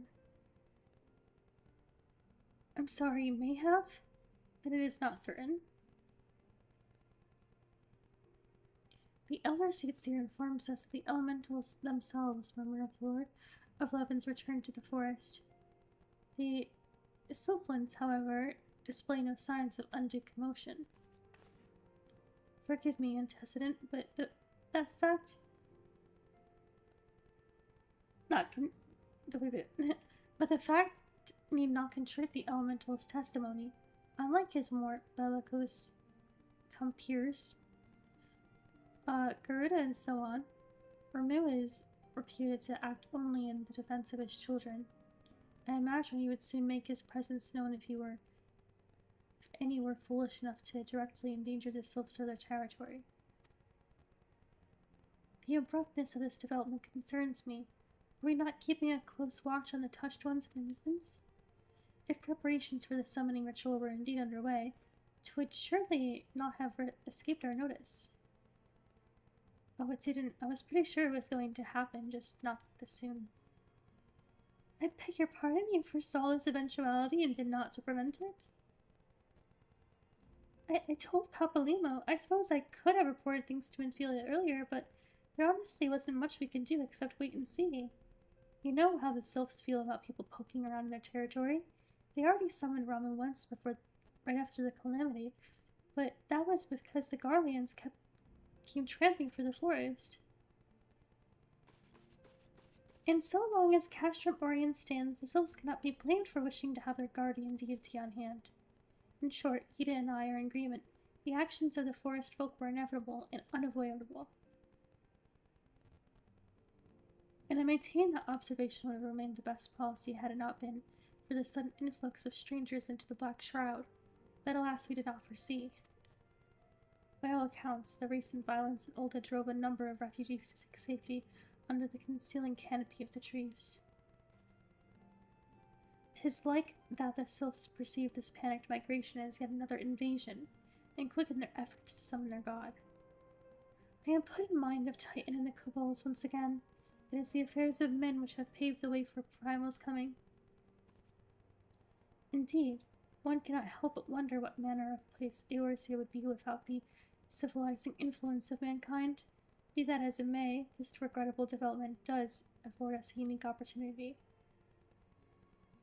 Through your dealings with the sylphs of Little Solace, you once succeeded in preventing an untimely conflict with Gridania. I wonder, might one who has traded with the sylphs so fruitfully in the past not achieve similar success with their patron deity? If Ramu can be convinced of our intentions, it may be the first step to breaking the cycle of primal summoning. A fond hope. Were such a thing possible, we would not have been at war with the beastmen since time immemorial. But maybe this time we can.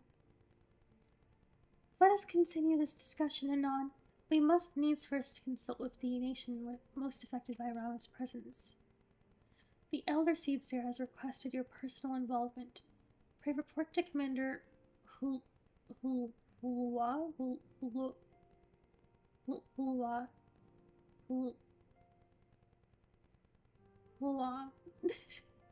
at the Adder's Nest as soon as you are able.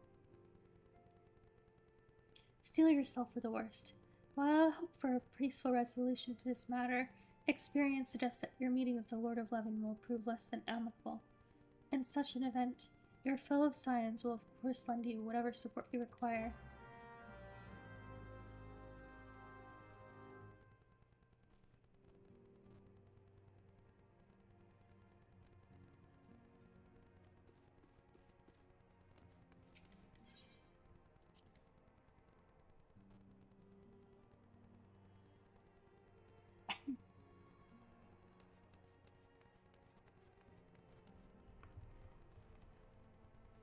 Is the outer semester done yet? Oh, it's... Isn't it the store? Or is it the...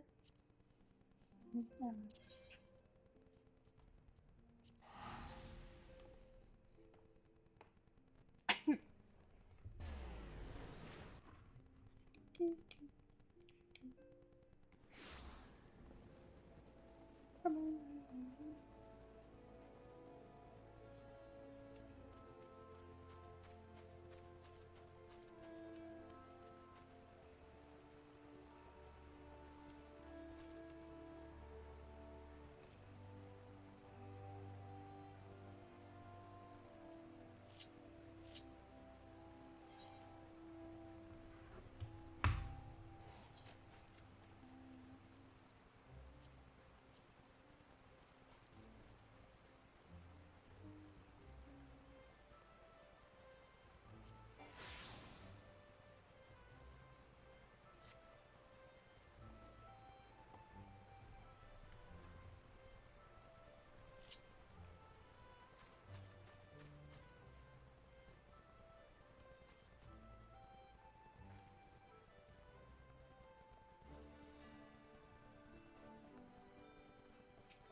Okay, the Science, your arrival has been the most anticipated. The appearance of a primal is ever cause for alarm and unease. Though my men stand ready for any eventuality, I know of none more qualified than you to snuff out this threat. Indeed, I would have you do so without delay. The elder seats here, however, would speak with you first. She is not of the opinion that your diplomatic rather than martial skills may better serve our cause. I will leave further explanation to our learned leader. Pray make your way to Nathika's altar. The conjurer in attendance will admit you to a lotus stand.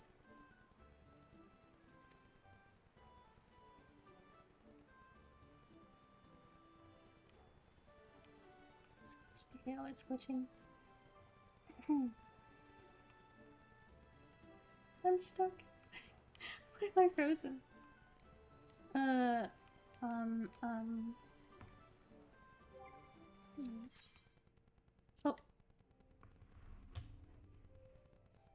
1 second.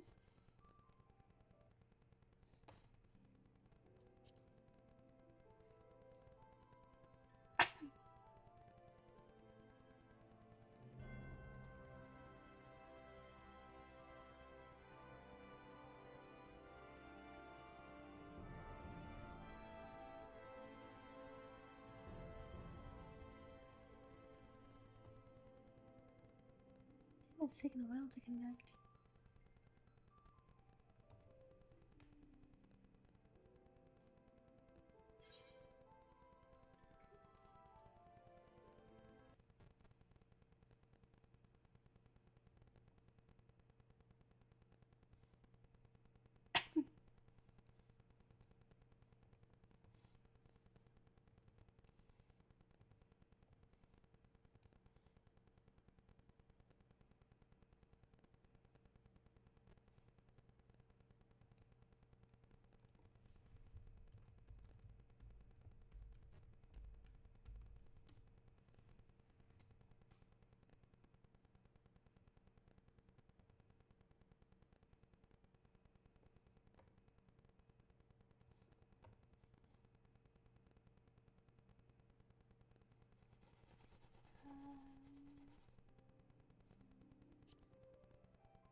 that person a frog?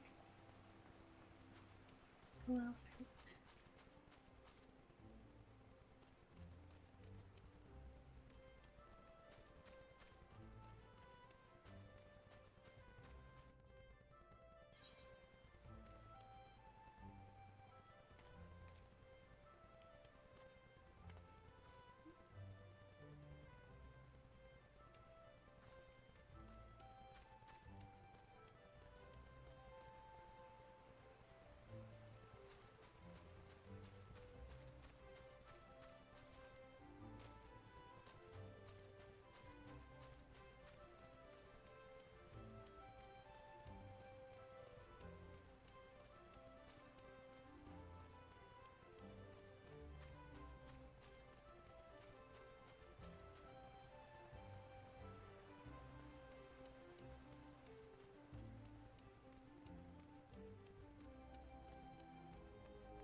The other scions have already arrived. May I show you in?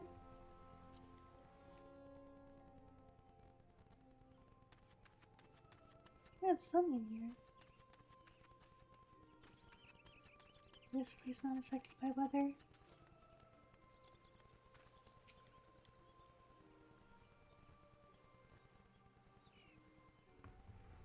Scions of the Seventh Dawn, on behalf of the people of Gridania, I bid you welcome. Your presence is of great comfort to us all in these days of uncertainty.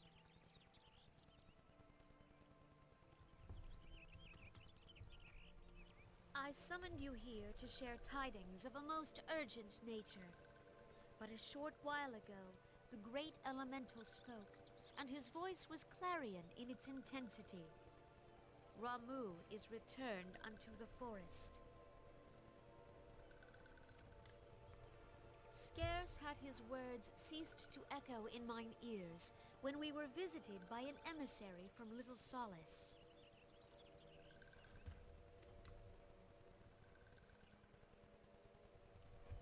Oh, they love themselves. Our guest informs us that the Sylphs too have sensed the presence of the Lord of Levin. Though his exact whereabouts remain unknown, we may safely assume that the Primal was summoned within the heart of the Sylphlands. Capital. Unlike the other Primals you have encountered, Lord Ramuh is no raging avatar of destruction. He is revered as much for his wisdom as his strength, serving as both arbiter and guardian to his children. Given that we and the Sylphs found a way to share the Twelves Wood, it is my hope that this sagely immortal will be amenable to reason, and that conflict may be avoided. Blessed as you are with the power of the Echo, you are one of the few among us who may commune with a Primal without fear of influence. I would ask, therefore, that you represent us in this most delicate of negotiations. The Twelves Wood has suffered enough. Upon this, we and the Sylphs, and I would venture Lord Ramuh himself, are in perfect accord. Let us not endanger our shared home by engaging in unnecessary hostilities. Dear friend, I beseech you, safeguard the peace which exists between our peoples.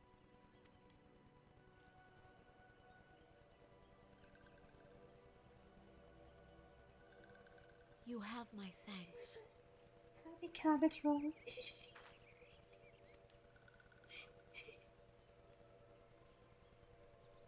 Pray make for Little Solace, then. A member of the Order of the Twin Adder awaits you there.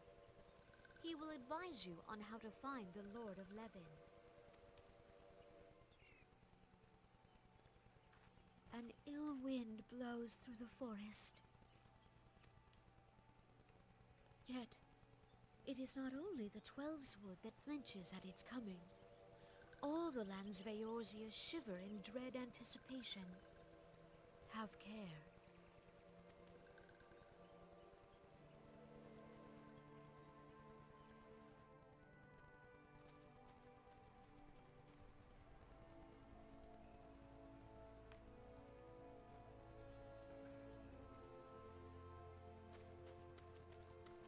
So, here you go.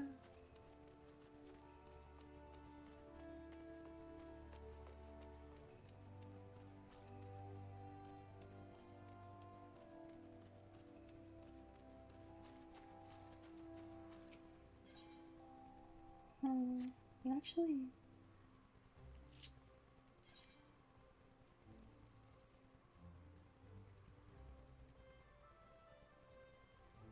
where's near to?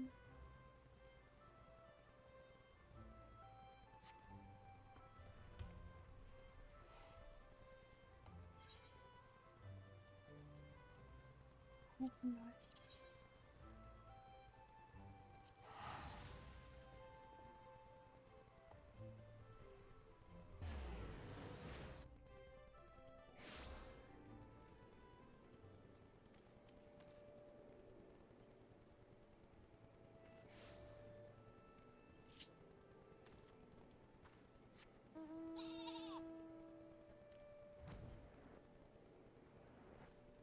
Okay, maybe not.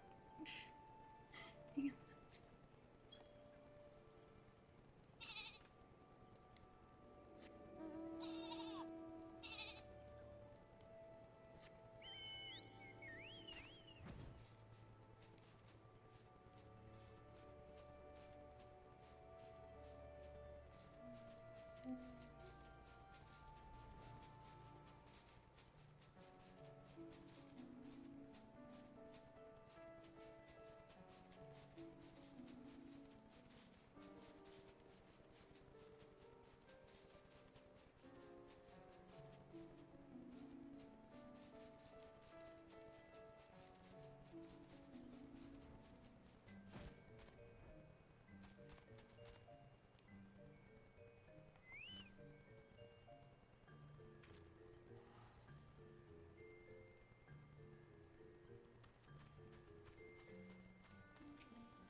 Lucky of the signs, I was told to respect you. I understand you go to I understand you go to treat with the primal Ramu himself.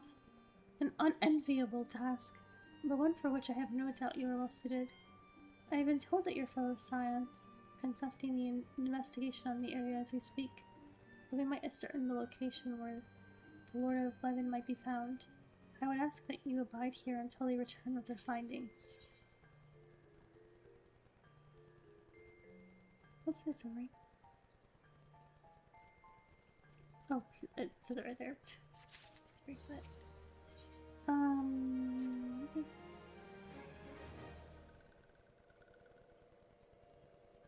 I was told that a messenger would be sent to you sent as soon as your fellow scions finish their investigation. I do not imagine it will be much longer. Little cabbage rose. This one returns and returns with good tidings. What do they sound like? Wise ones have finished searching, and have wisely identified the precise location where the touched ones summoned Lord Ramu. Your timing is your timing is impeccable, my fluttery friend. Might you be so kind as to escort this good woman to her fellow scions? It would be this one's pleasure, walking one. Please, please come with this one.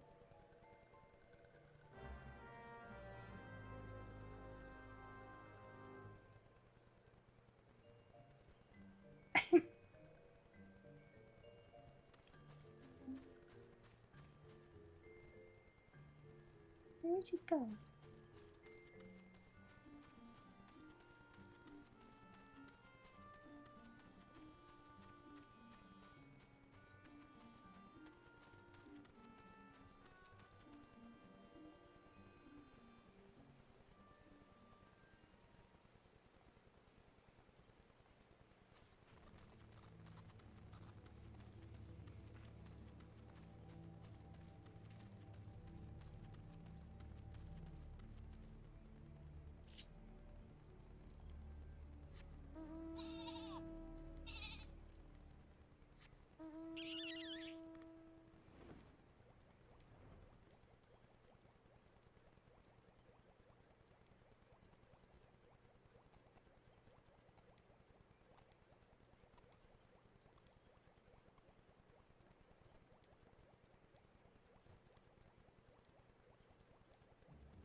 me the experience of, like, hang on.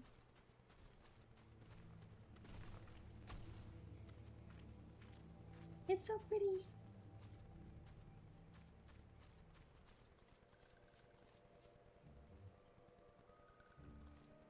I want to live here.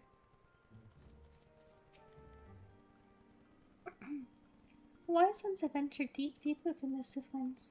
These ones must proceed carefully. Keep an eye out for the touched ones. Whatever you say.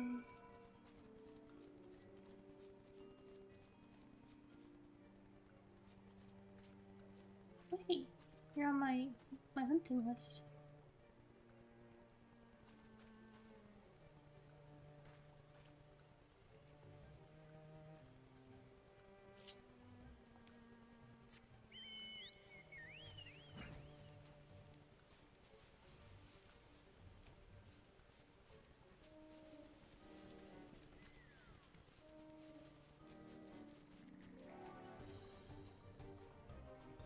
I love this place.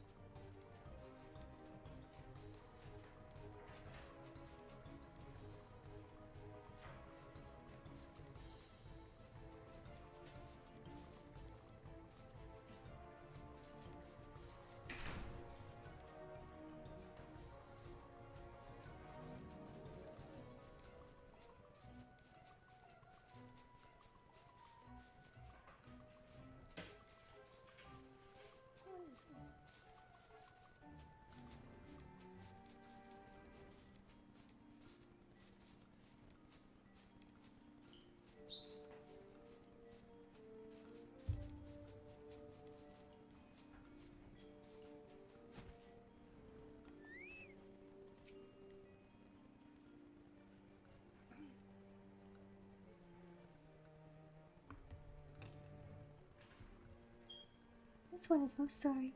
This one can go no further. Draw too close to Lord Ramu, and this one may turn mean and nasty like Tetris. So, this one must leave it alone for now. Walking one will find the wise ones, not far from here, to the south. Go in safety, walking one.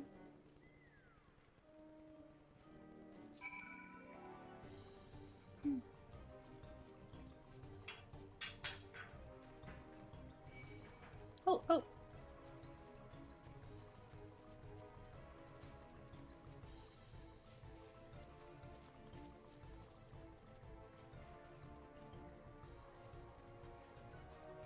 It's still chasing after me.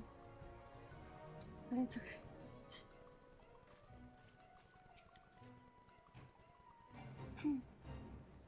Hey, I wasn't trying to join.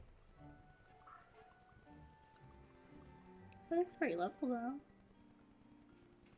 It feels hard to find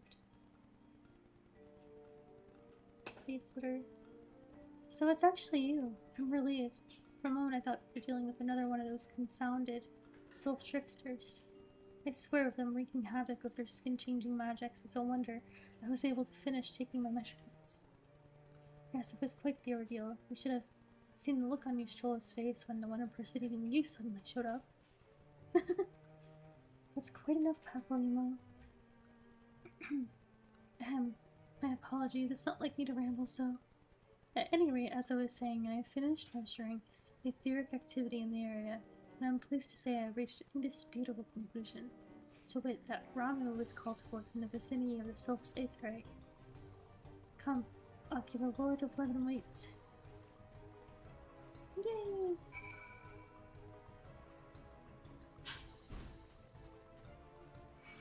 Oh my gosh, okay. I should... Can I not summon my... Okay, fine. I guess I'll play you.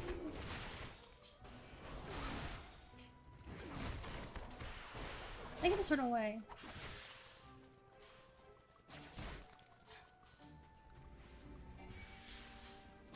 Or try to. Goddamn.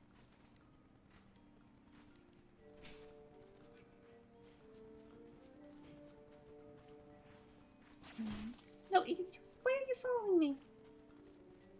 Oh my gosh. What's that? Oh. Left. Yeah, how do I get over there? Wait, wait. Oh, here. Okay, now I'm gonna... Oh.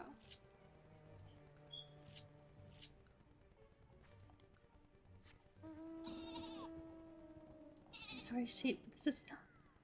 It really reminds me of something else.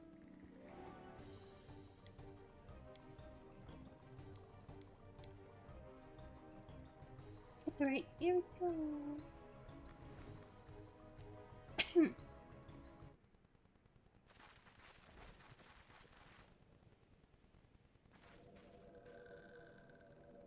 I need to get cough medicine or something. Little papa cabbage.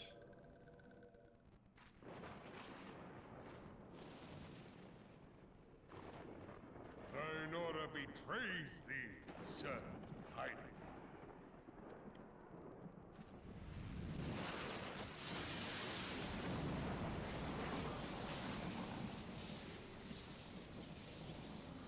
Whoa, look at his beard. I'm kind of jealous. So weird. Oh, he looks so cool. Look at him. He's... What an ore former. He's mocking us. Thou art the bringer of light, bane of Ifrit, Titan, Garuda, and Leviathan. I am Ramu, guardian of the children of the forest. Thou tramplest upon sacred soil, bringer of light. By what right doth man intrude in this sanctuary of the sylphs? Look at his shoulder things. The Gridanians proffer peace? Their words are born of delusion, thine offer an insult. Thou speakest of harmony, yet carest not for my children's desires. They did but wish to dwell beneath these boughs in solitude. Yet even that was too much to ask of man. Thus did they turn to me for succor. The sentence I pronounce upon thy kind is just. Gridanian or Garlean, it matters not. His beard is ridiculous. Good intent of Look at one that. excuseth not the Why misdeeds does it of get the so much other. wider, Lord? Wow. Unless it's his body? Wait. Is that his beard or is his body behind it? What is going on? Thy conflict have brought naught but anguish and misery unto the forest. All blame doth lie with the darkness that resideth in the breast of man. Whence sprung this calamitous seed? In the beginning no such duality existed. Were light and dark given form when man was born?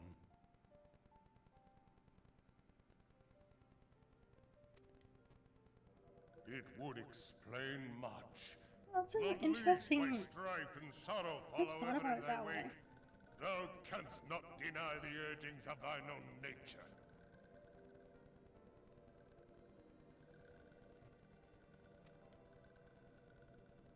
Knowing that thy mere presence here portendeth tragedy, wilt thou persist in this pretense of peacemaking?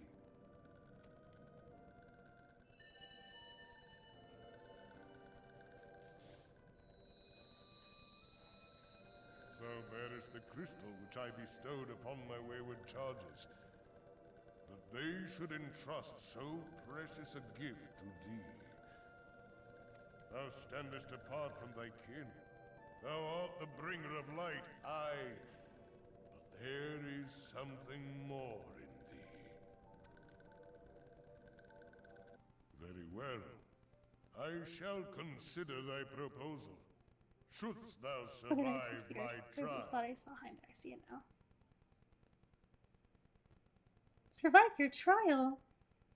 Oh boy. If thou wouldst champion the cause of harmony, I must have proof that thou art fit to play the role. Wither mine ire, and prove to me thereby that thou hast strength enough to stay the darkness which threateneth to consume thee. Yet if thou shouldst be found wanting, know that all men shall perish in the storm of my judgment. Oh, what a deal. Oh, what a deal, man. Oh my god. Okay. Oh, it's, look at the flowing beard. Whoa, okay. Where's it going? Come to me, bringer Some of high pressure light. stuff. I Yay, unit shall 3, yeah. await thee on the field of battle. What if we just wager like $5 or something? Let's make it a little lower stakes.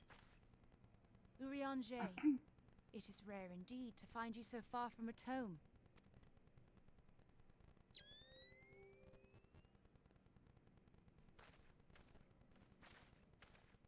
The Lord of Levin himself. Never till this day had I looked upon his visage, save in painted renderings made faint by time. Ever shall this scene remain etched in my mind's eye. Beg pardon, my lady.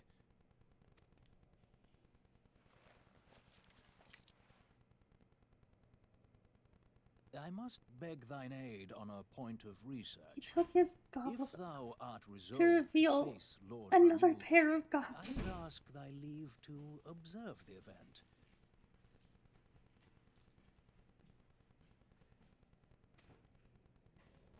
I just really go for my fashion, you see. Not really a goggles kind of person.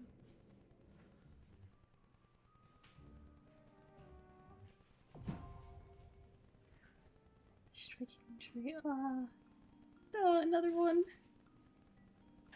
What happened to the normal dungeons? What happened to them? Why are they all like this though?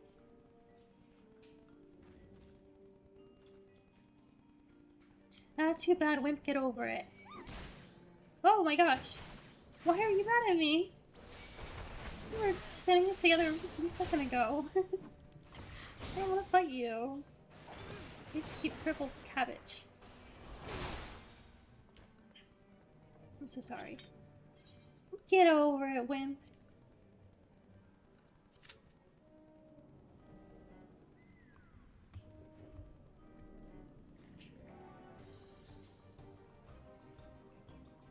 Also, why do they all say hardened parentheses now? What's up with that? Wait, aren't I supposed to wear the goggles? Do I put them on? Or are they just gonna automatically be on? Does that work?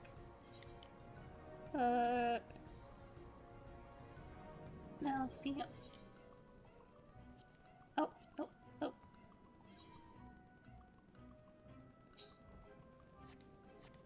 I guess they'll just automatically be there.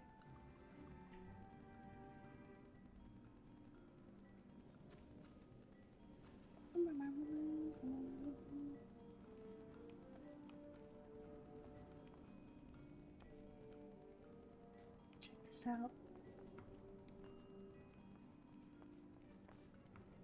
Oh my gosh. Yeah, check this out.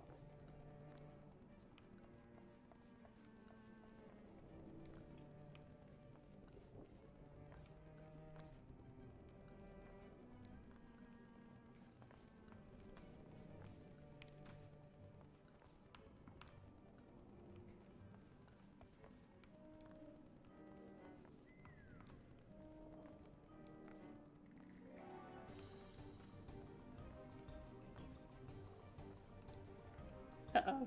Uh-oh. Now leave me alone. Can you see him spinning? In the middle of something very important. Oh, okay. Damn.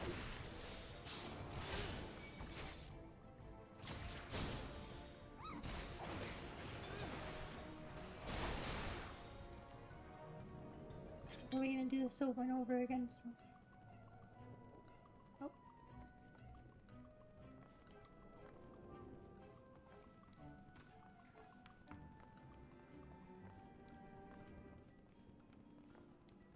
Yeah, not quite.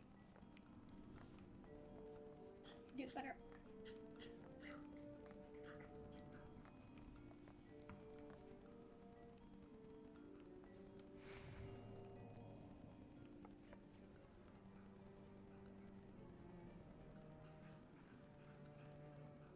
guy.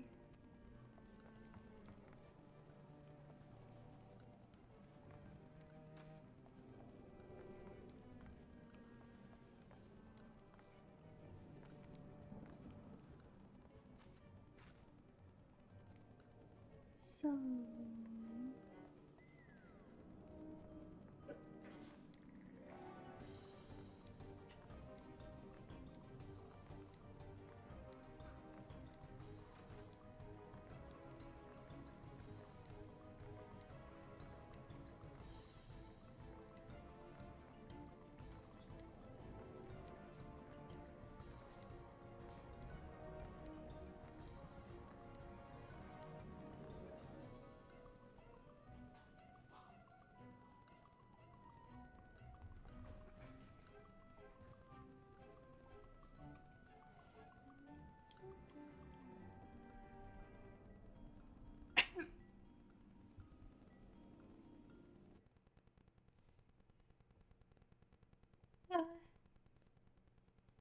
Okay, maybe I can't do that. Okay, never mind, I give up. Like, maybe put on this side. Like, click off the tab like it was crazy.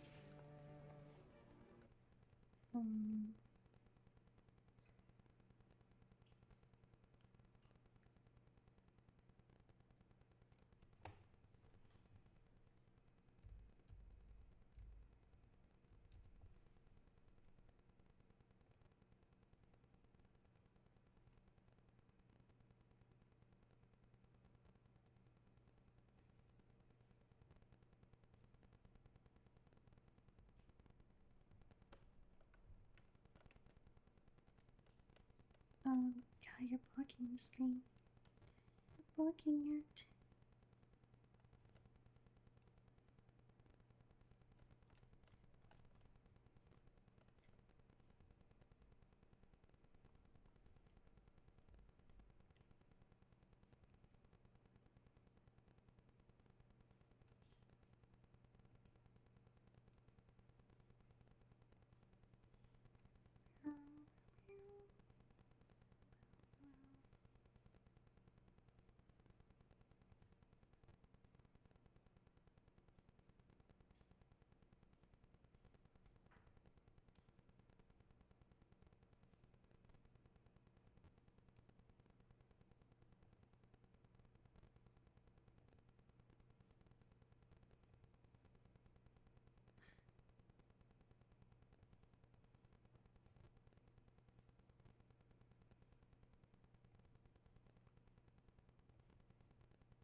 Oh my gosh.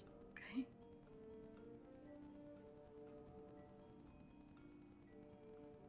This is riveting, huh?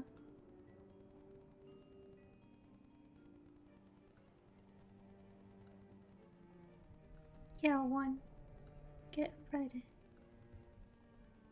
Take that.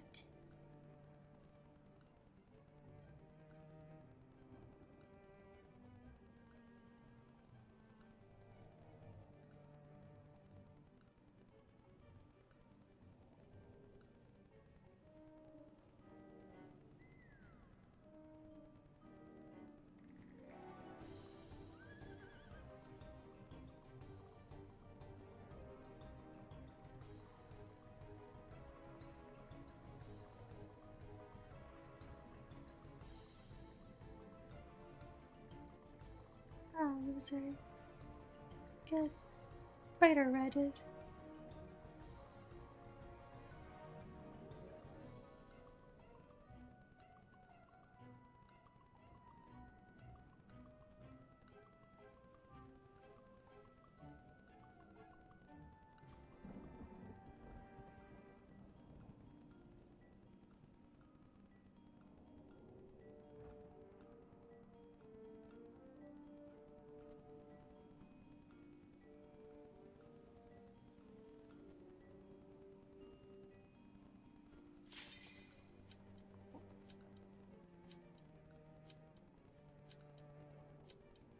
That happened really fast. What the heck?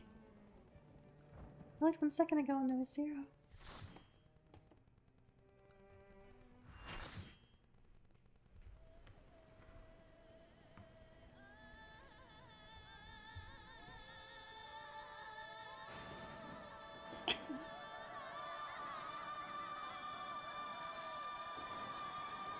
Oh no, what's happening? We're not even fighting. What are we doing?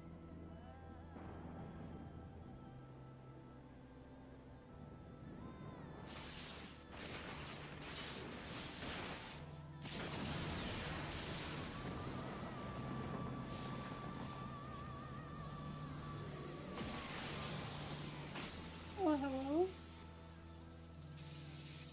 Hello there.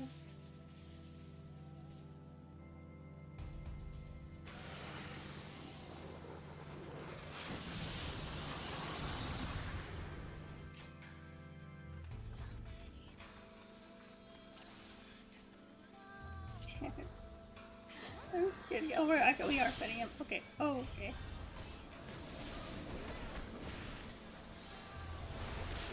Let's go over here.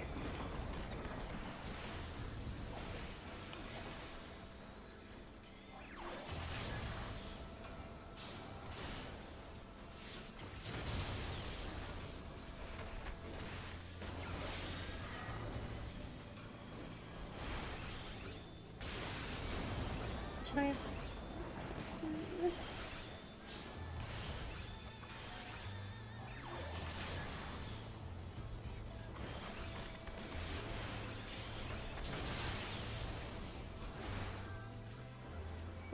What even happened?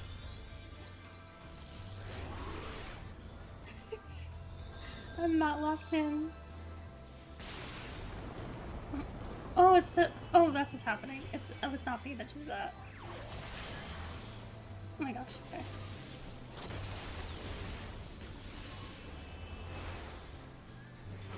I'm used to there being big red circles, not blue ones that are kind of... I just thought it was like the ambiance, you know, like a redesign.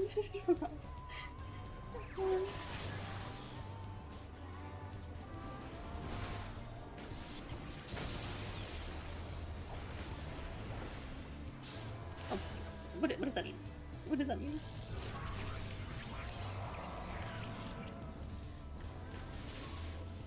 Oh, I'm frozen.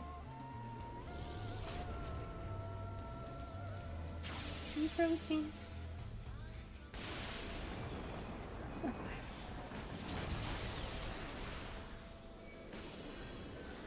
This is scary.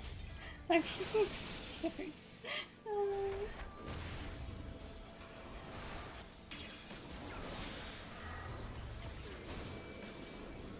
I just walked into it lightning the whole time. Okay.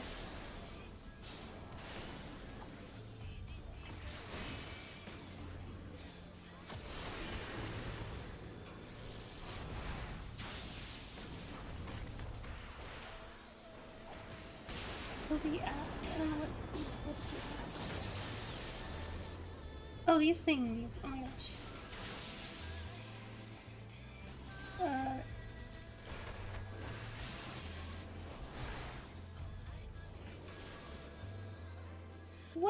What am I frozen again? What is this?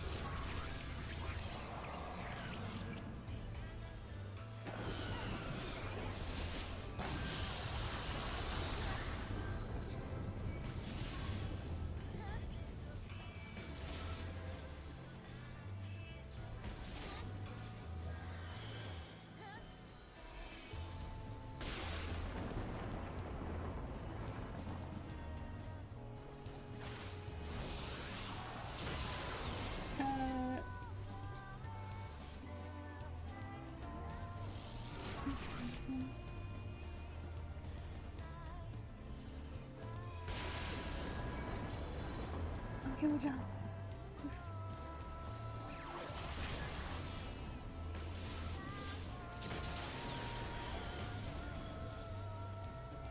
What? Oh, I can't. I can't do anything though. It's weird.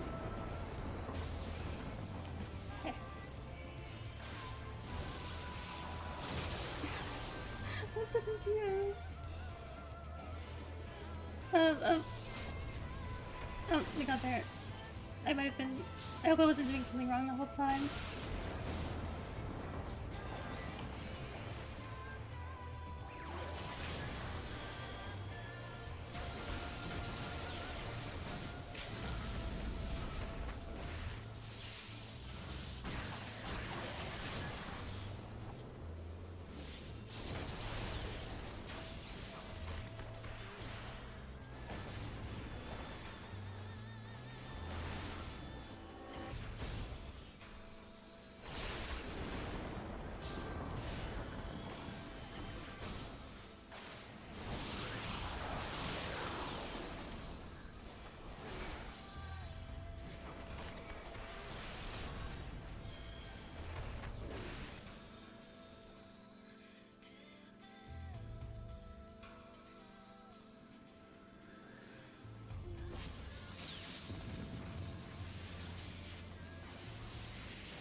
Lacking.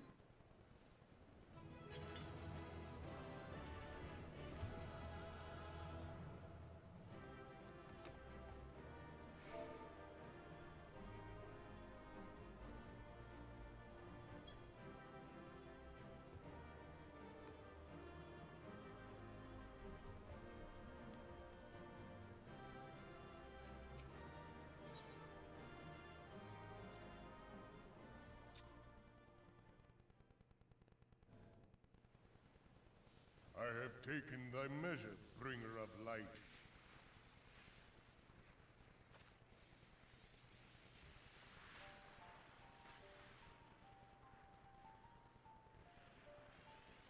And I judge thee a worthy champion. The task of excising the sin that hath taken root in man's heart is thine. I wish I could be smug right now. I don't deserve that. Shrink not from employing thy strength in service to the forest and the wider realm beyond. Like hungering shadows do the enemies of harmony gather, and meekness will but feed them.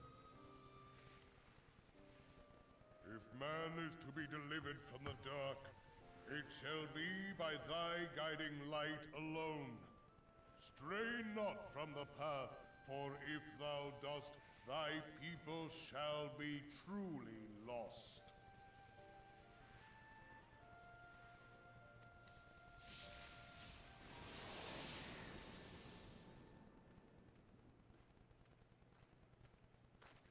Thou hast slain the Lord of Levin. A regrettable act, but a necessary one. Oh, why would that be? Stayed? Sad.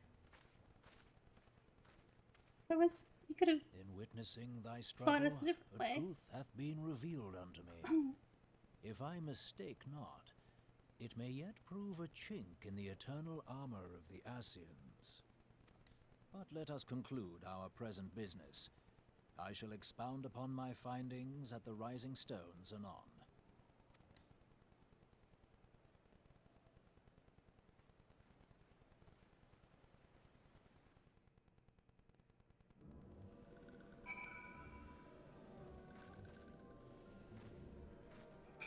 Don't fight me. Violent speech, don't do it.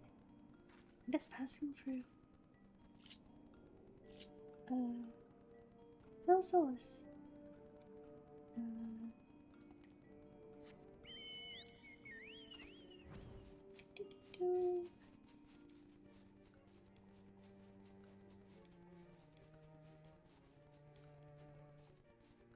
Wait a second. No! The whole place is all gloomy and dark and not bright anymore. Because they lost their primal. Bring him back, bring him back. I'm on the evil sylph side.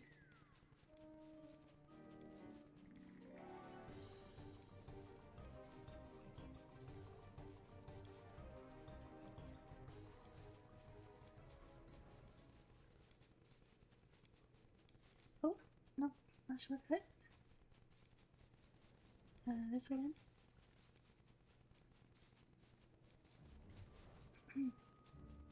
Well, how do I get out of here?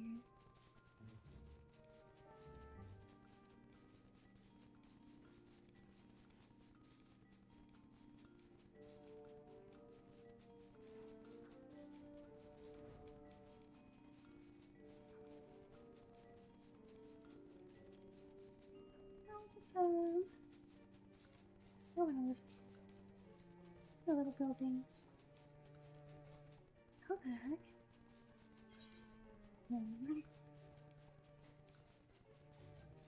This way.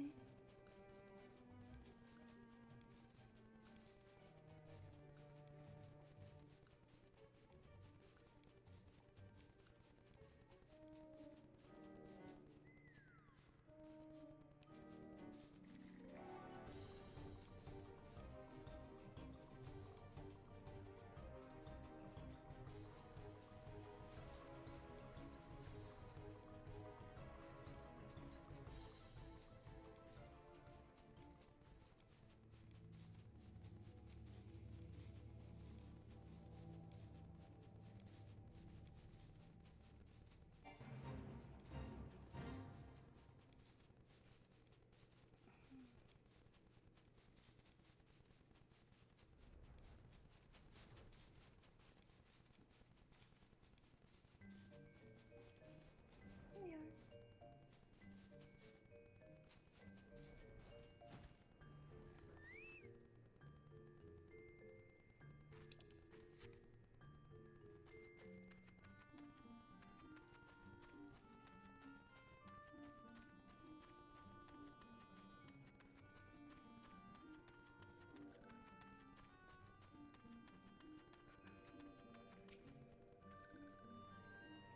You returned. Dare I ask you how Vermeer received your visit? He challenged you to a test of arms? It is well then that you have some experience in such matters. People of both Cretania and Little Solus will be relieved to hear that the Lord of Levin has accepted you as the forest champion of peace. You've performed a monumental duty this day. The elder seats here must be informed of your deeds at once.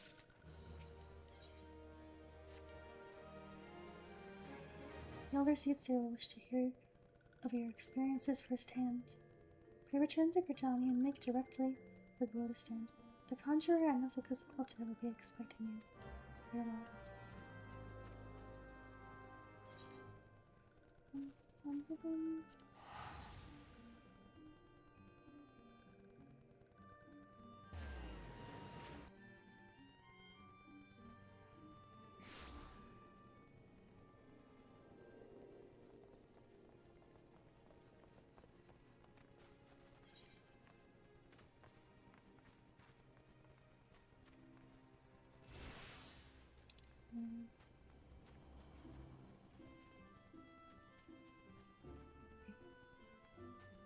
This way.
Back, Lord Scion.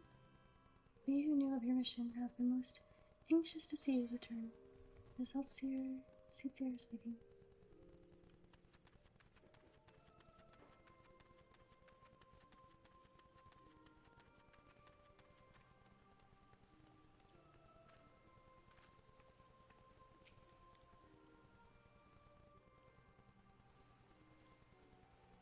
You are returned to us, dear friend, and none the worse for bearing the heavy burden which I did press upon you.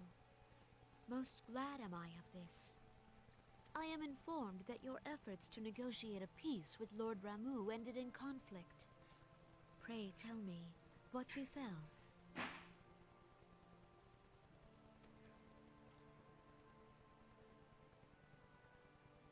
Ramuh made trial of you? I fear there is truth to his claim. It is the darkness within us that attracts the darkness without.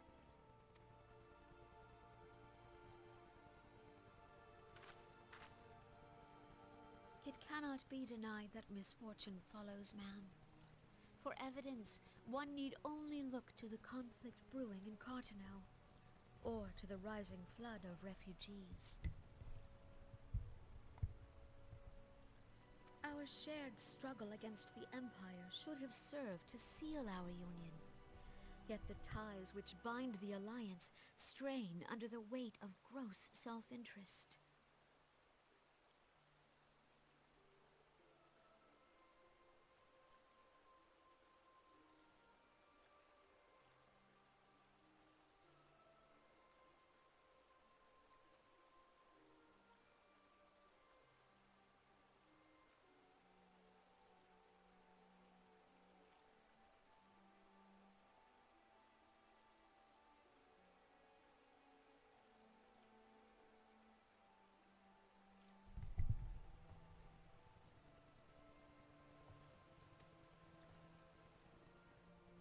As the scars of the calamity begin to fade, so too does our sense of common purpose. Yet now is scarce the time to forget our shared responsibility. If this new-sprung realm is to survive beyond its infancy, it must needs be nurtured by all.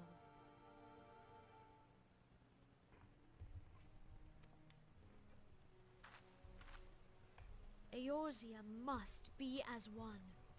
Yet I fear that dream is still far off.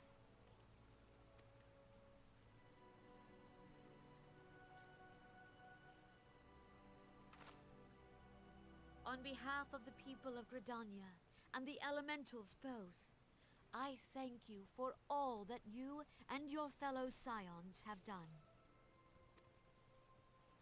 Full oft have I been compelled to look to you for aid of late, and offered all too little in return. As leader of this nation, I shall endeavor to prove a more worthy ally to your cause henceforth.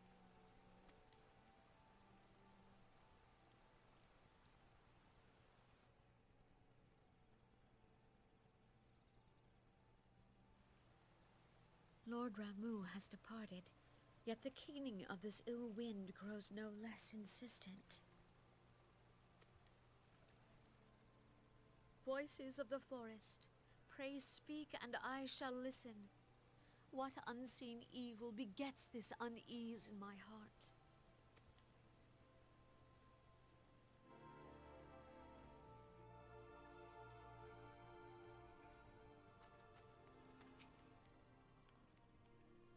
Thus ends another daunting mission. Have you hoped? I'd hoped Lord Ramuh could be persuaded of words alone, but nonetheless, I can only admire the adroitness, the names, the words that they say, adroitness with which he responded to the primal's sudden challenge. And it seems that Urian J, too, was pleased with the outcome. What say you? Shall we gather back at the Rising Stones and ponder the lessons of the day? Sure.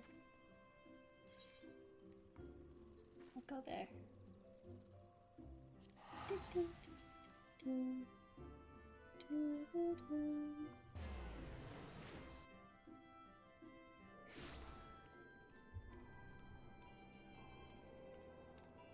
Wait, it's a turtle mount.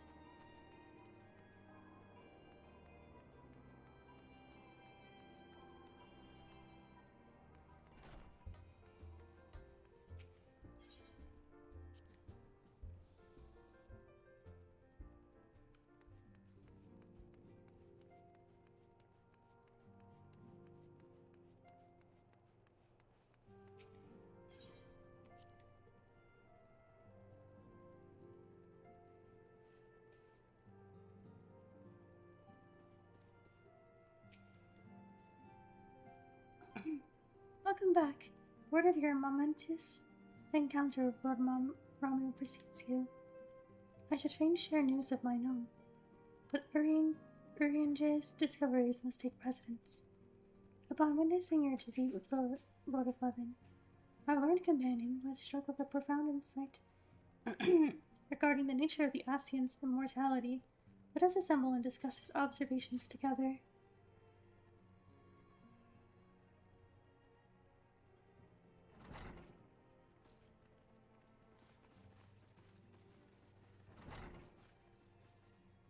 If everyone is ready, let us begin. Urianger, the floor is yours.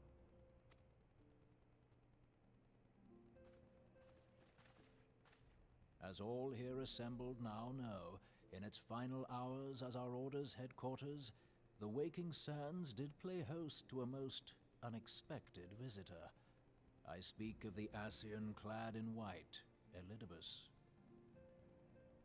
Unwelcome though his presence was, his words that day did serve to confirm a truth long suspected, that the Asians are eternal beings, to whom physical destruction is as a temporary inconvenience.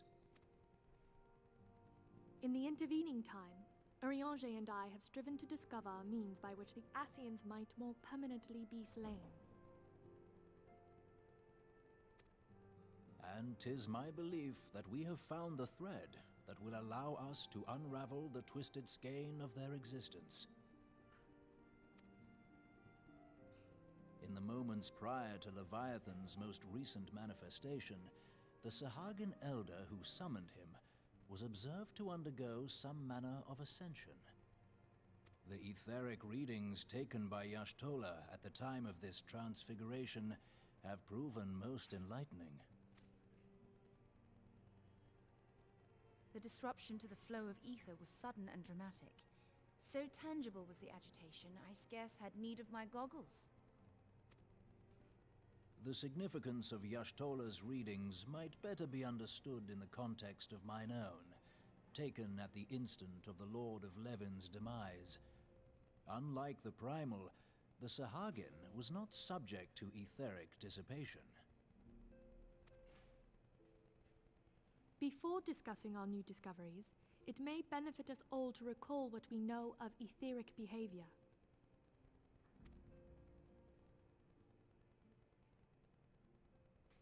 Hello, you're back. How'd your lectures go?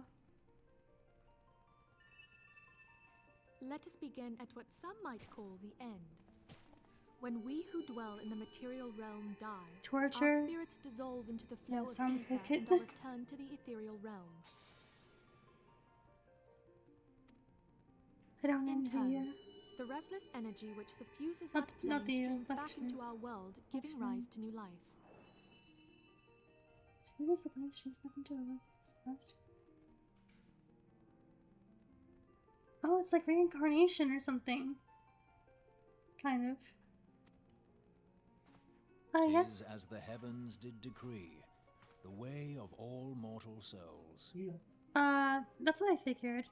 I could try to, do it anyway and figure it out. It'll just be a little, less seamless movement, but... Twixt this world and the next do the ethereal currents swirl, bearing the very essence of life.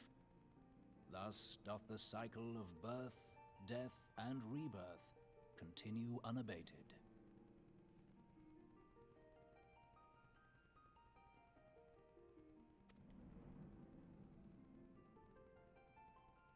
Primals behave somewhat differently. In order to manifest and then maintain a physical presence in this realm, they must consume vast quantities of ether, most often in the form of crystals. Though they may seem to live, their flesh is but ether given shape. Most makes to this.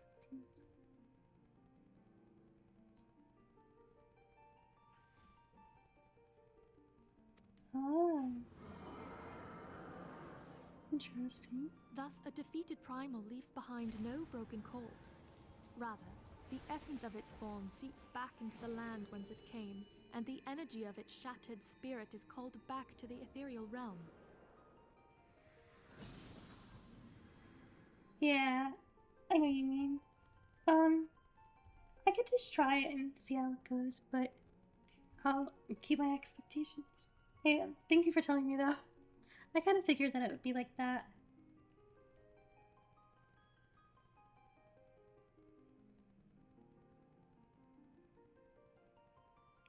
The form sinks back into one.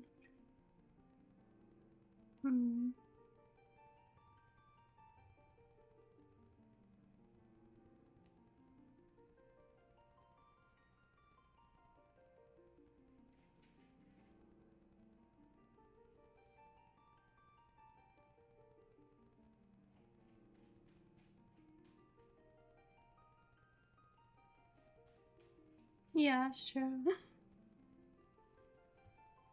It'd be hard.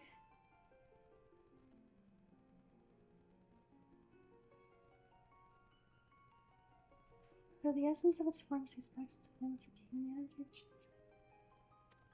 And there it waiteth, till next the prayers of the faithful do draw it forth from the sea of ether, to take their offering of crystals and make for itself a new body. So, the Asians must be made of the same sort of thing, but how were they conjured into existence without someone, like, believing them into it? Unless could they do it to themselves? Like, maybe they were once human and they somehow attached their... there must be some process there. Maybe Which they were brings always us on to the third in group, this form. the so-called immortals. They exist in a manner all their own.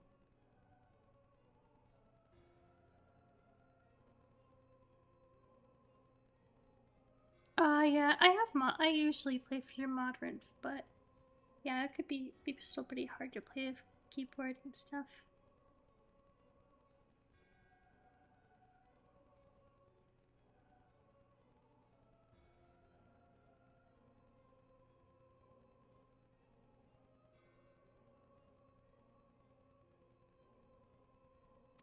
Quite. Even as the Sahagin elder fell to the Admiral's musket shot, I witnessed the release of an ethereal cloud, which immediately took possession of a nearby minion.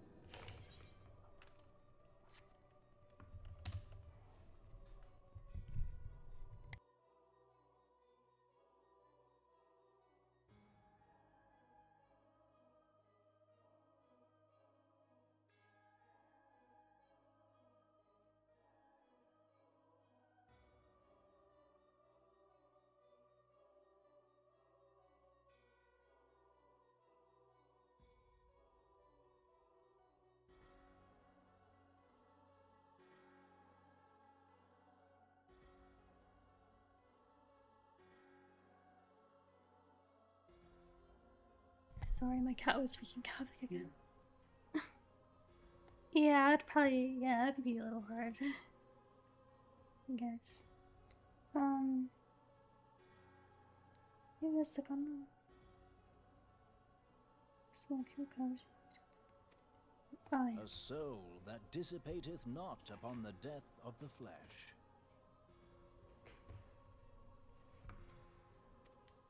The secret of life everlasting, and in the claws of a Sahagin no less. But I wonder, what would happen to one of these obstinate spirits, should there be no suitable host for it to claim?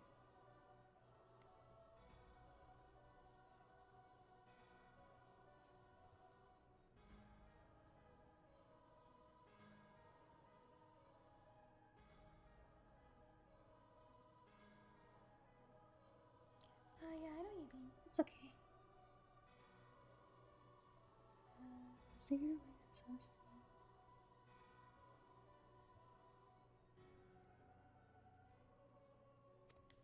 Yeah. If mortal death entails a return to the ethereal realm, it seems doubtful that the soul of an immortal would venture there. Nay, it merely withdraweth a distance, unto the shore of the ethereal sea, perchance, but no further.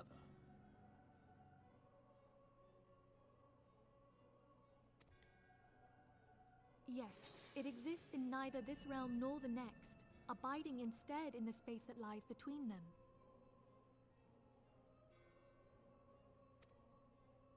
The Ascians took control of Thancred by means of a crystal of darkness, an artifact which, if our theories are correct, serves as a gateway to the place I have just described. I was hoping people had forgotten about that. I am sorry, my friend.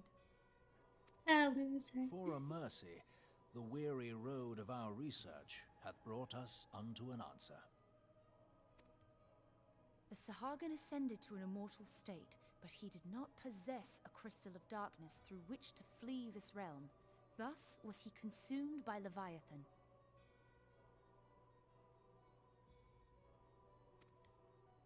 If we could entrap the spirits of defeated Ascians in like manner, and thereby deny them resurrection...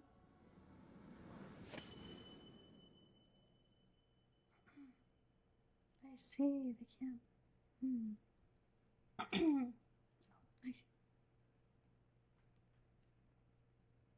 Great plan, everyone.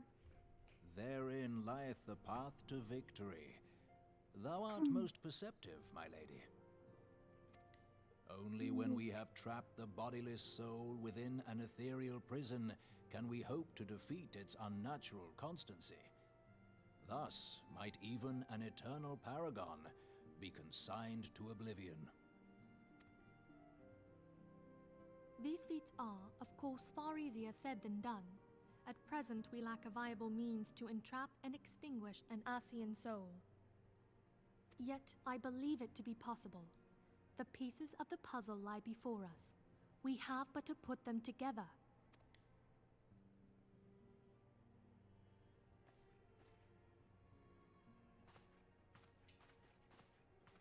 I will depart at once to convene with the sages of Sharlayan. Together shall we divine the steps by which our goals may be achieved. I have the utmost faith in you, Archon.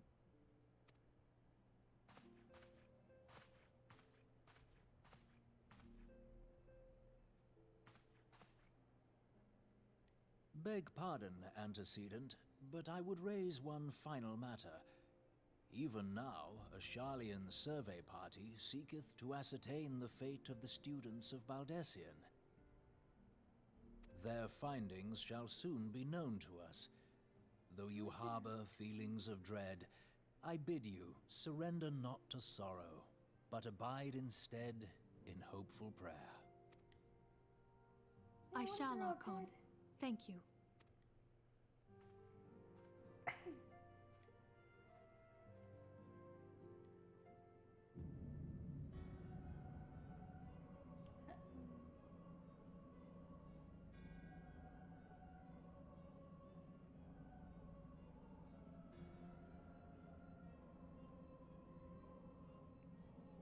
The Lord of Levin is returned to the Aether, and as is the Leviathan before him.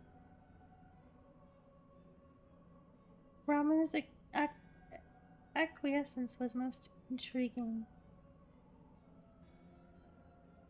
Inferno, Vortex, Crag, Whirl, and Levin all have now been humbled by the Bringer of Light. Yeah, that's right. The limitless potential of man, Hidoin's servant, grows mightier by the day. Yet she prospers at great cost to her mistress, whose strength is all too finite. 7 times have the masses survived the rejoining, but their souls are grown weak and wane.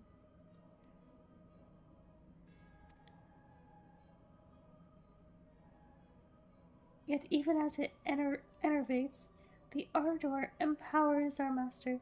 All that remains is yet is to nurture the strength of the gifted to forge the final key.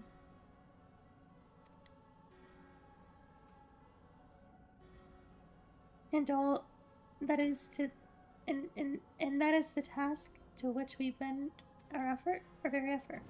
I screwed that up.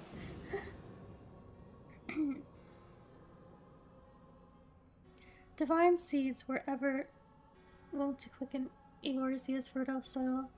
We need only lead men to the field, and by their eager hands shall a new deity arise. That which was shattered shall be made anew, and the one true God shall come again.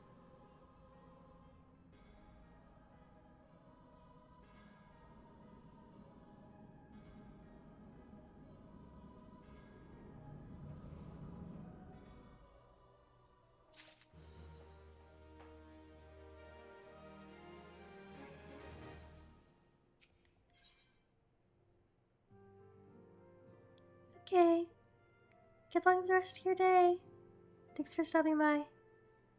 And for chatting and everything.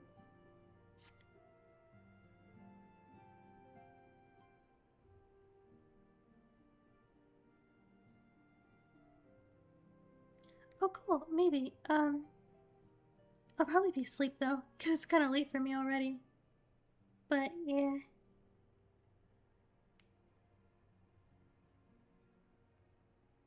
Thanks for offering though. Yeah, time zones.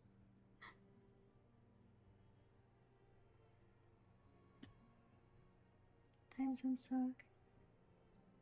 As the matter of Ramu has, for the present, been put to rest, there is something I would show you. It is a letter of thanks signed by the leaders of the Eorzean Alliance, acknowledging the Scion's tireless service to the realm. It mentions in particular the name of all of the defeated primals: Ifrit, Titan, Garuda, Good King, Mogul Mog, some number, Leviathan, and now Ramu. Needless to say, there is only one among our number to have faced them all. And though these words of gratitude were addressed to our order as a whole, I feel that they were meant for you above all others. I too must offer my heartfelt thanks for all that you have done.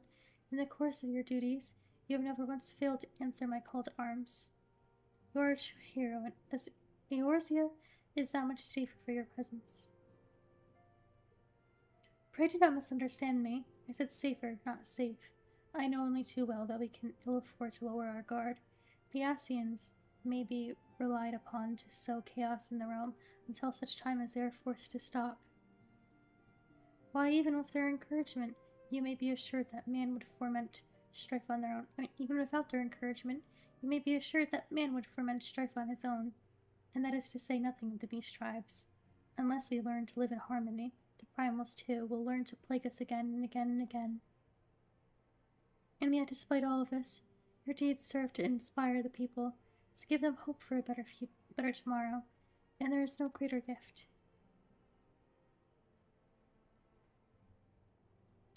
That we have the courage to strive for what might otherwise seem an impossible place. The Owen... Wow, damn, my cats are fighting. That we have the courage to strive for what might otherwise seem an impossible peace, we owe no small part to the dangers you have faced on our behalf, and the people you have won over to our cause in doing so. Our list of enemies has been ever long, but think of the allies with whom we are now blessed. Of the Sylphs of Little Solace, wish not of conflict.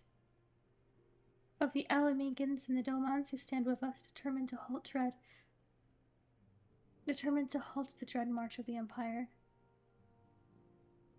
And then there are the many unsung individuals who have gathered here in Revenant's Toll, honest men and women who seek to employ their skills for the good of all. Of course, and speaking of our greatest allies, we must not forget those closest to us, by which I mean our fellow Scions. Thanks to their many and varied talents, our order is uniquely equipped to combat the far-reaching corruption of the Ascians, and combat it we shall. Your enthusiasm is truly heartwarming and testament, Given our embarrassing wealth of allies, I trust it will not inconvenience you unduly if I absent myself for a time.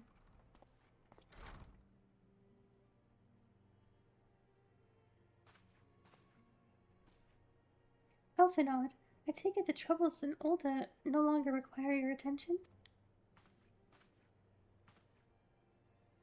There are yet some rumblings of discontent, but the air of simmering violence is largely dissipated. 'Tis to report such that I stand before you now.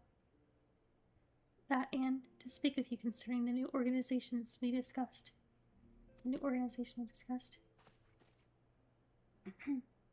I have a message from you, from Elle. You recall the refugee girl? The one whose parents were missing? They were found unharmed. She wished me to pass on her thanks to you. Why, Elfinod, am I to understand that you made the effort to remember the poor girl's name? I look forward to reading all about her in your report. I do hope you left nothing out.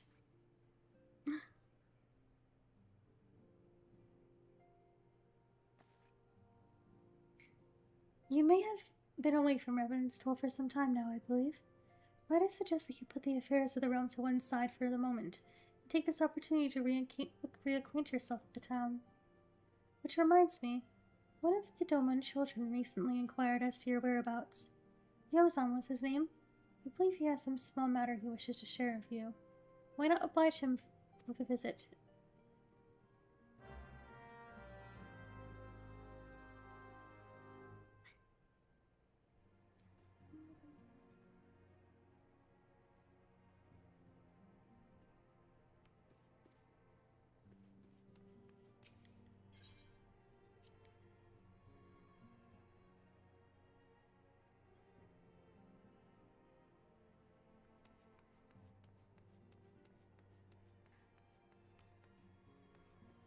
There you are.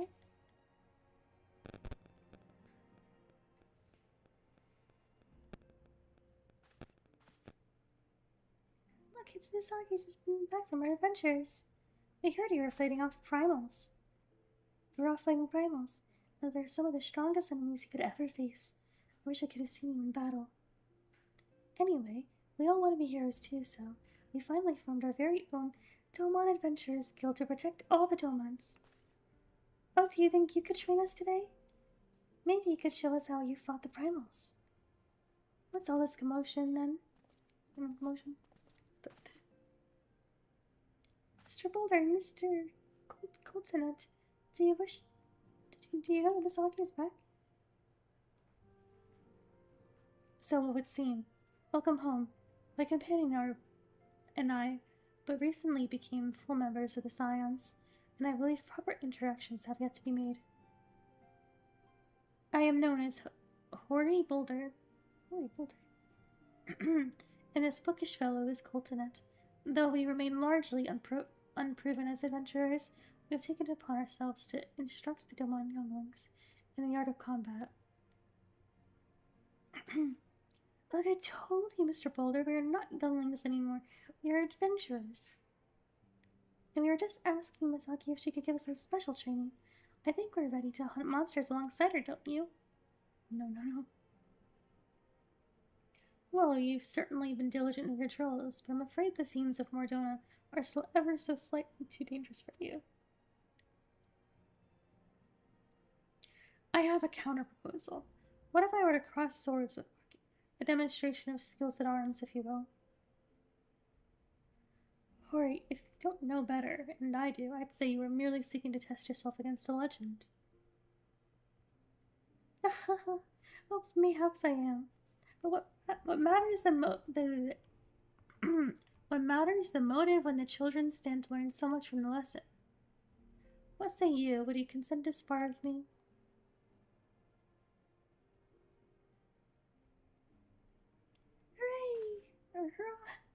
Hooray! We're to have a tournament. Come on, everyone, we must prepare our gear for an outing.